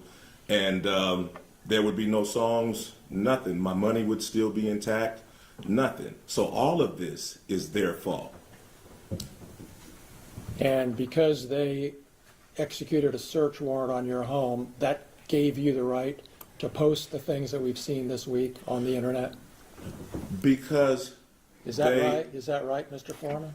Yes, for tearing down my door, not paying for it, not being apologetic, me being a sport, doing something peaceful to raise the money to pay for their damages, me having the right of the freedom of speech as an American to talk to my family, friends, and fans about what the sheriffs did to my home. Yes, I had the right to my freedom of speech. After they left, I had the right to kick the can and to do what I had to do to repair the damage they brought to my house. So, yeah, will you help me repair my door and gate? Right? Like, it's incredible. And then there's Lemon Pound Cake. Then there's 2 new songs I think he did the past 2 days. Skinny, you're right. It's incredible. It's incredible. Now, wait, somebody just said something that I wanted to address, but all right. Let's go back. Yes, I did. That includes the right to post the videos that you've just been posting up until Friday and beyond, right? Yes, I have freedom of speech. I'm a rapper. I entertain. I write fiction, comedy. Yes, I mean, I entertain for a living like you practice law for a living. So I have to go to work.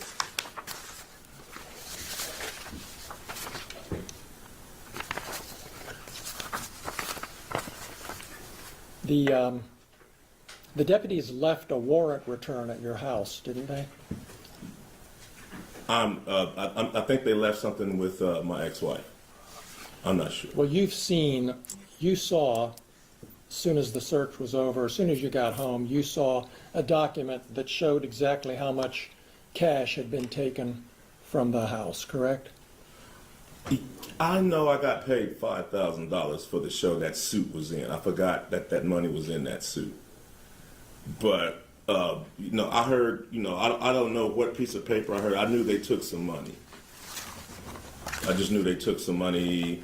I knew it was 4,000-ish. I knew they took some money and they seized some money and some weed and some, I don't know, what else, just minor stuff. You knew how much money was in that pocket when you came home and saw the warrant return, didn't you? It was $5,000 from back when I did that show. I remember it was $5,000. But anyway. So is it your testimony that they actually took $5,000 instead of $4,390? No, I know when I did that show, it was with Snoop Dogg and Wiz Khalifa at Red Rocks in Denver. The balance of that show, for me, they sent in a deposit, but the balance was $5,000. I put the $5,000 in my coat pocket. I got drunk, I got high, and I forgot to get that money, and I hung that suit back up. And that's where they got that money from.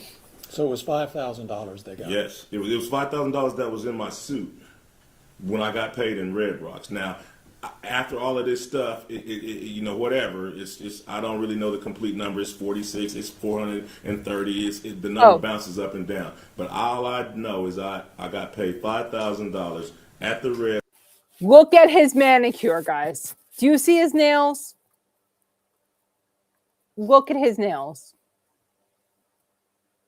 He has a French manicure. Red Rocks. He is with Snoop Dogg and Wiz Khalifa when I played the Red Rocks in Denver. And you got $4,000 returned, right? I don't know the exact amount. Well, you were there with the news when you got it. Right, and the lady at the sheriff's station admitted that the sheriff was short. You can go watch the 19 News. You knew when you saw the warrant returned, didn't you, that the amount that they were saying was taken was actually more money than was in that suit pocket?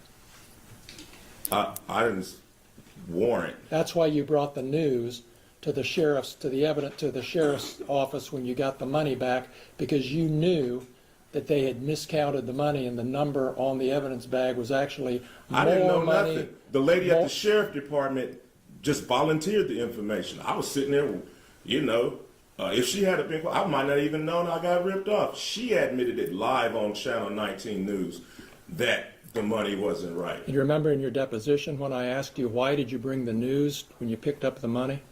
Yeah, I didn't want to get beat up or Epstein at the sheriff's station after I seen him running around my house. He didn't want to get AR-15s. Epstein so at the station. The news and my attorney, so to make sure I got out of that place with my money. You brought the news to protect you. Reasonable. Yeah. Yeah. You didn't bring the news because you already knew there was a miscount and you were going to make. I didn't know nothing about the miscount. I didn't know. I figured they stole my money. They turned my cameras off.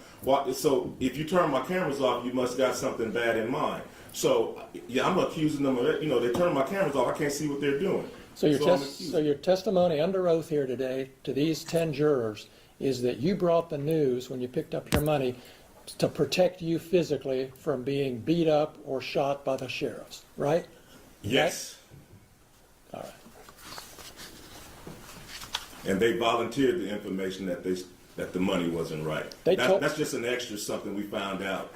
But I came with my attorney and the news to make sure the people running around my house with guns didn't take me into jail and do something.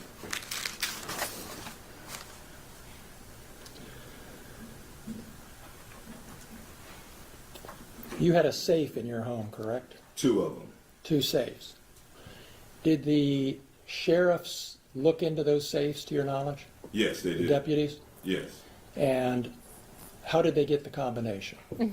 I gave it to my ex-wife so the sheriffs wouldn't pull my safe out the floor, take it to the station and put something in it and try to say that whatever they put in my safe was mine. Yeah. So I went There you ahead go. and gave my ex-wife, who I didn't want to give my combination to, it was just safer. I went ahead and gave her my combination so they could open up the safe and realize that they just vandalized somebody that don't even have nothing in the safe. And do you know what was in those safes? It was absolutely nothing in the safes. Don't you keep jewelry in those safes? No. Didn't you because tell me that in your deposition, that you keep jewelry in those safes? I do. Was anything missing from the safes when you got home after the search? I didn't put nothing in the safes. Was anything missing from the safes when you got home?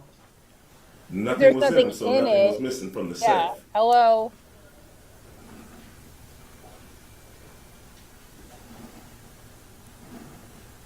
You talked to Randy Walters on the phone before you got home that evening during the search, or right afterwards, didn't you? Yes, sir. He told you that they were taking some money and some vape pens and a small amount of marijuana. He told you that. Yes, sir.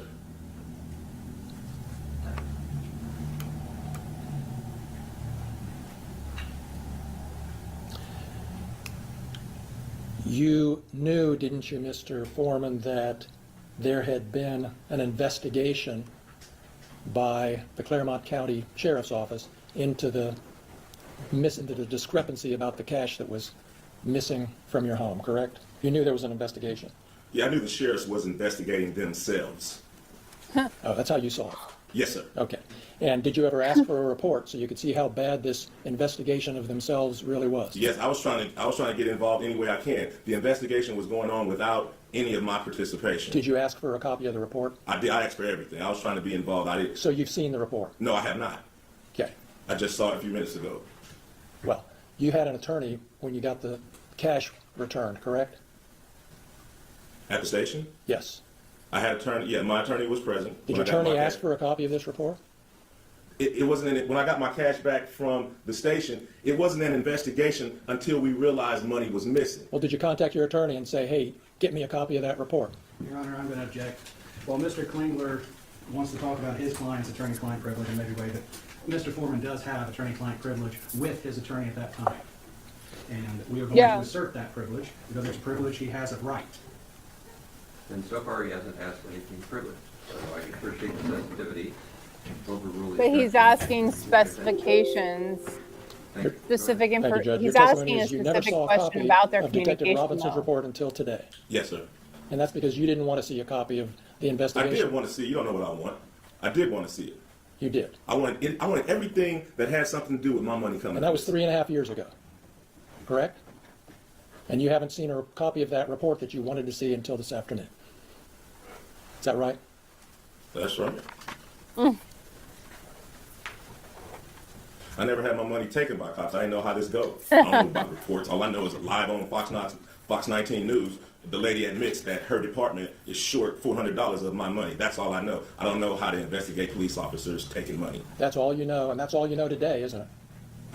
That's the whole basis of your claim that your money was stolen, is that the amount of money that was in the bags is different from the amount of money that was written on the bag. Yeah, my whole thing is they never should have rated me in the first place. That's your whole thing. That's my whole thing. That's the point, That's my whole isn't thing. it? If they never would have showed It up, is the there would be no point. songs about them. I wouldn't know who they are. That's Their right. faces would not be on my video cameras. None of this, we wouldn't be in this room right now if they hadn't raided my house That's and right. didn't press no charges, didn't even know what they was doing. This whole thing is their fault, and they're suing me for their mistake. And so you don't really care if they 100% stole your money skinny. or not. You're just mad I about do what care they about did. if they stole them. But Police officers shouldn't be stealing the civilians' money. So I do care. All of it is an outrage. This whole thing is an outrage. You have no evidence that they took your money except for the amount on the bag isn't the same as the How amount. about the lady admitting They that wrote she the took- amount. She admitted that she took my money on live Fox 19 News. Go argue with the film clip. Go argue with her admitting that she took my money. You guys are going to be in love with him at the end Whatever. of this. Go look at her admitting that the bag is short Mr. because it Foreman. stayed open all weekend long or 2 weeks after Brian and Officer Cooley just left it and just mishandled it and didn't do it right? Just so we're honest with the jury here, Mr. Foreman, nobody admitted that they took your money, did they? They admitted it was short. Yes, Furby. Nobody So it looked like admitted somebody that they took your money, correct? It was short. She admitted, she said that it was short. And usually it's 10, 5, $2 missing. How does $400 even come up missing? Odd. Great question. Yes, he did. You posted videos about Brian Newland doing hard drugs and snitching on his friend, and you guys posted those listen to this. based on rumors. I made shorts of this. We can look at your deposition And other things. before you argue with me, but isn't Look that at a his fact manicure. that you made those allegations based on rumors you said you heard? It's a fact. William Newland is a convicted pedophile, and Brian Newland is his brother. After I zeroed in on Brian, I asked about him. Come to find out, he's a large statutory rapist that has sex with all kind of underage girls. He buys them beers and gets them drunk and all kind. That's probably the reason he had to leave the Adams County Sheriff Department, because he beats up his wife and he messed with underage girls, and he had to get out of town and go get a job in Norwood. All right. Oh! You don't want to answer my question. I do. Please ask another one. Well, let me ask this one again so I can get an answer. Do you remember in your deposition when I asked you, you have no reason to think these rumors about Brian Newland are true, do you? And you said, well, it's more entertaining if it's true, and I can make some money. Do you remember that? No, I don't. That's a however long that deposition was. You can read the deposition and it tells you what I said. Do we have a copy, another copy of that? Because I'll show it to you, and I can show you my copy. Refresh your recollection. Here we go. You're going to refresh his recollection. It's Trees. You then use the screen. Thank you, Judge. If I can get it working here. Your Honor, I object to using screen to refresh his recollection. That's publishing it to the jury. If he wants to refresh his recollection, he can show him it and then ask him a question. Much how we would do a criminal Yes. police report. If an officer didn't remember, we wouldn't show the report. We would show it to the officer. He would refresh his memory by reading it, and then we'd re-ask the question. Yeah, that attorney's on it. Make sure you think he reads it right. I'm just trying to get through the verbiage. Stop Just it. make You sure are think such he a reads it right. slime. Otherwise I have to wrestle with you about whether he read it right. Sure. So just read it. About whether he read it right. What the fuck does that mean? Can somebody explain that to me? Whether he read it right? You think this man who is a rapper, he makes his living playing with words, wordplay. You don't think he could read it right? Is that what he just said? And then if we want to move it as an exhibit, you can do that. Remember your deposition being taken, Mr. Foreman, in your attorney's office on... Judge pisses me off. I want to make sure he reads it September 3rd, 2024. I remember the deposition. And that deposition was taken in D.J. Osborne's office? Yes, sir. That's the same office that you used to film that video that we saw last night with the actor playing Lieutenant Lisa Phillips, and that actor was sitting in the same chair that Lisa Phillips sat in during her deposition, wasn't she? Yeah, the actor played Lisa because I wouldn't have known her if she hadn't came to my house and cut off my camera. Yeah, right. Right. That's the office we're talking about, and that's the office where I took your deposition, right? Yes, sir. And in that deposition, I'm referring to page 84 of the deposition. I had asked you about... Object, he's testifying. No, he's using the deposition to refresh his memory. He's doing it right, so sit down, please. Ah! Did I ask you this question, and did you give me these It's answers, still in the Mr. Foreman? fucking Question. deposition. What Would the it be fuck? fair to say these are rumors? Still with the pen and the paper. Answer. You know, Stephanie said it, and you know, some other people that don't remember, This is not you how know. you refresh. I'd be in a hurry in Walmart or something. They shake my hand. Yeah, Brian used to do this, used to do that. Then something, I didn't know him, but this is what I've heard. Question. You don't have any particular reason to think that it's true or not true, right? Answer. Well, it's more entertaining if it is true, and I could probably make some money and capitalize on it if it's true. What are the line numbers? Starting with line 7 Give and him the ending with piece of line 21. paper. Oh my God. Did I ask you those questions and you give me those answers? I don't remember. That was a long time ago. But But that's my question. I've always Thank you. put Brian Newland next to his brother. There you So go. that's Yeah. my basis, and I've always We noticed that. Yeah, And yeah, your so- attorney's going to be able to ask you whatever questions he wants. Right now, I'd like you to focus on my questions, Mr. Foreman.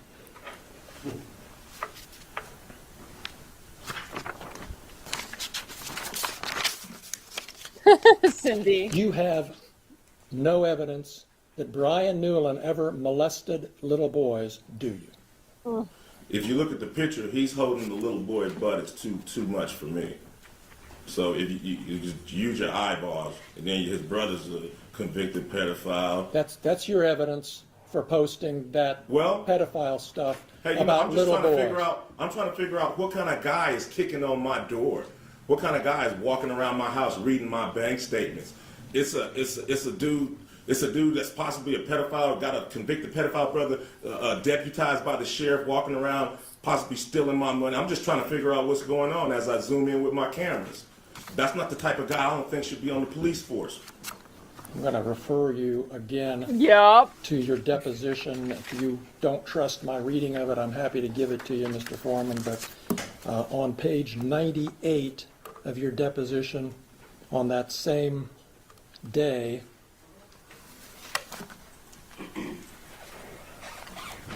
beginning at 9/11, did I ask you this question and did you give me this answer?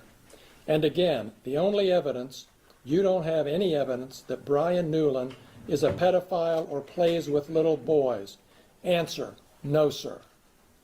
Did I ask you that question? Did you give me that answer? I don't remember. What are the line numbers? Beginning with line 11, ending with line 14 on page 98.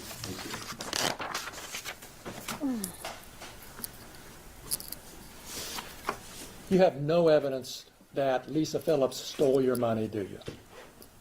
I know if she hadn't raided my house, we wouldn't be having this conversation. Nor a lawsuit or nothing. They never should have been at my house. Since you're not going to answer my question, I'm going to go back to your Indeed. deposition again, Mr. Foreman, page 102. Your Honor, if I may, can I just enter a continuing objection so I don't have to object every time he does the deposition? No, it's too important, so please be specific. Thank you. So I would enter a notation of objection at this point. He is now testifying for the witness. He is no longer refreshing his recollection. We all stand with Afro. Rephrased, I'll sustain that. You made the conclusion you didn't have memory, so you've got to go back and fix that. All right, Judge, I will. Thank you. Do you remember telling me in your deposition, Mr. Foreman, that you don't have any evidence that Lisa Phillips stole your money? Yeah, she cut off the cameras, but I didn't know who took them. I didn't know who took them. So, for as all the officers was a suspect in the first, at first, There because you I go. didn't know where. After the deposition, I realized that Brian Newland was in charge of the money, and I knew where to focus everything. But at first, all the cops was a suspect, especially after they cut off my cameras, and I couldn't see what they were doing.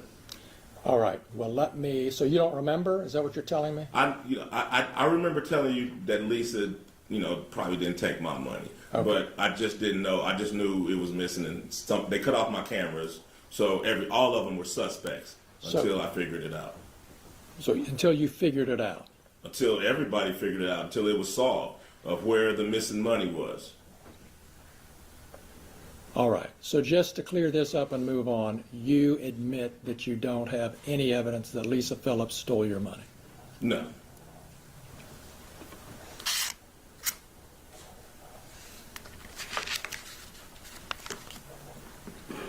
But I know if she wasn't there in the first place, we wouldn't be having this conversation or be here.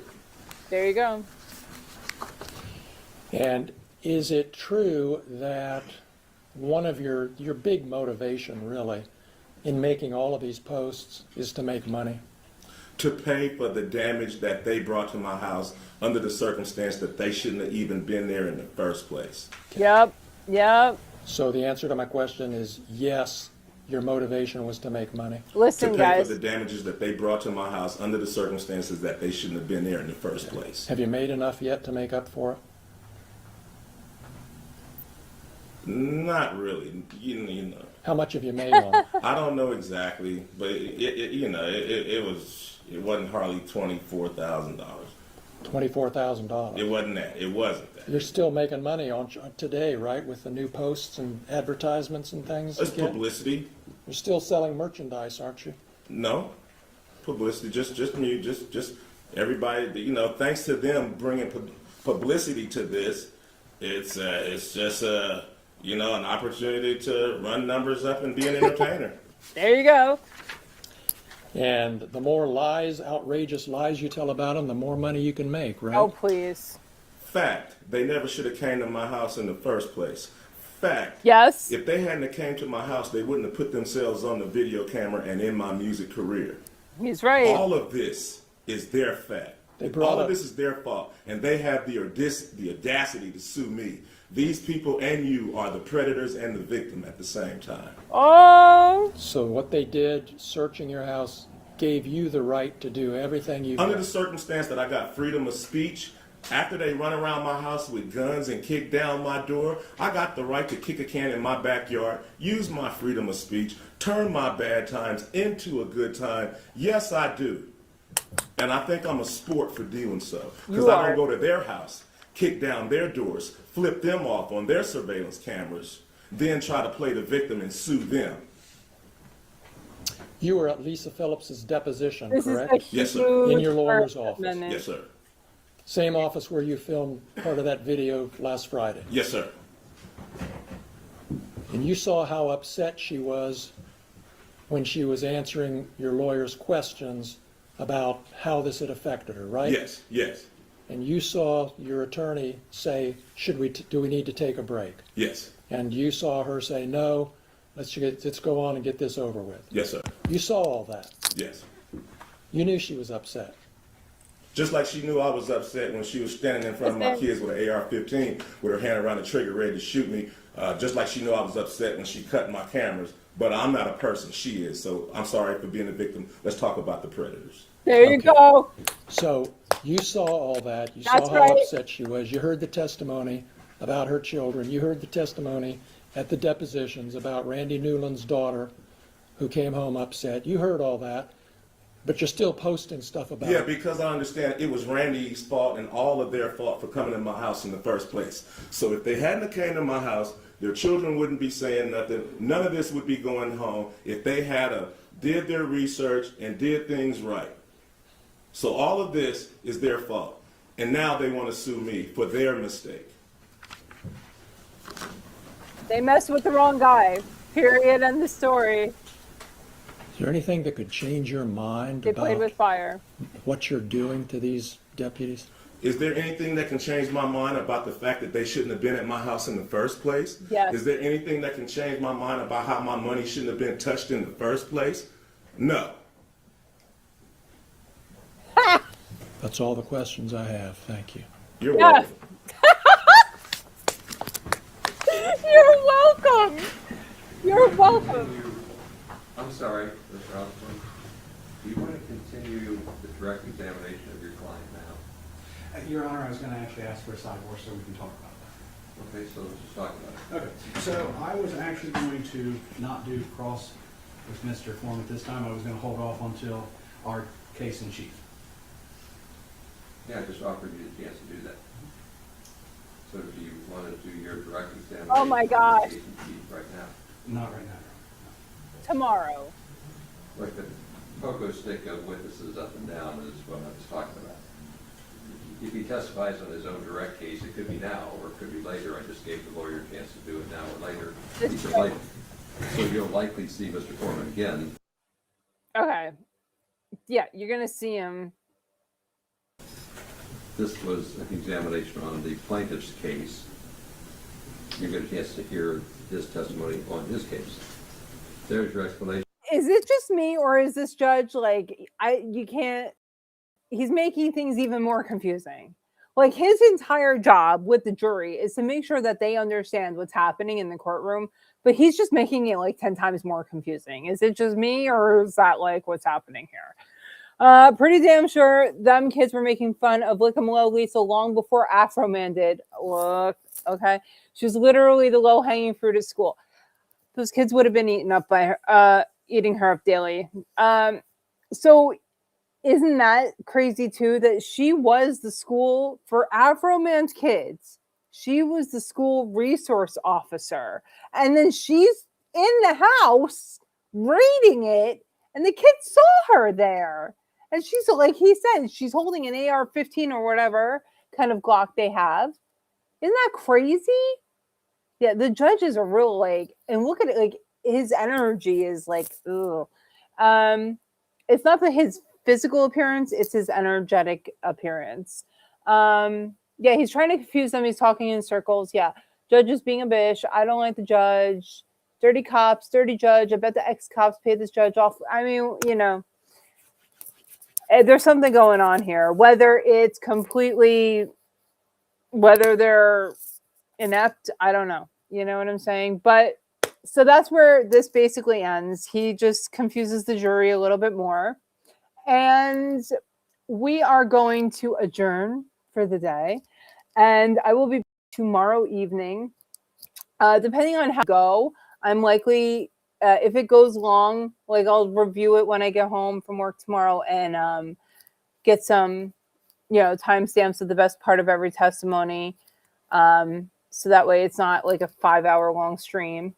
But if it's like an hour and a half, 2 hours of testimony, then we'll just go through. I thank you all for being here. As soon as this stream is over, please don't forget to come back into the comment section. Even if it's a little like, you know, a little like heart emoji or something, give me a little comment for the engagement. Make sure to like the stream. I love you all so much. I hope you enjoyed it. And I will see y'all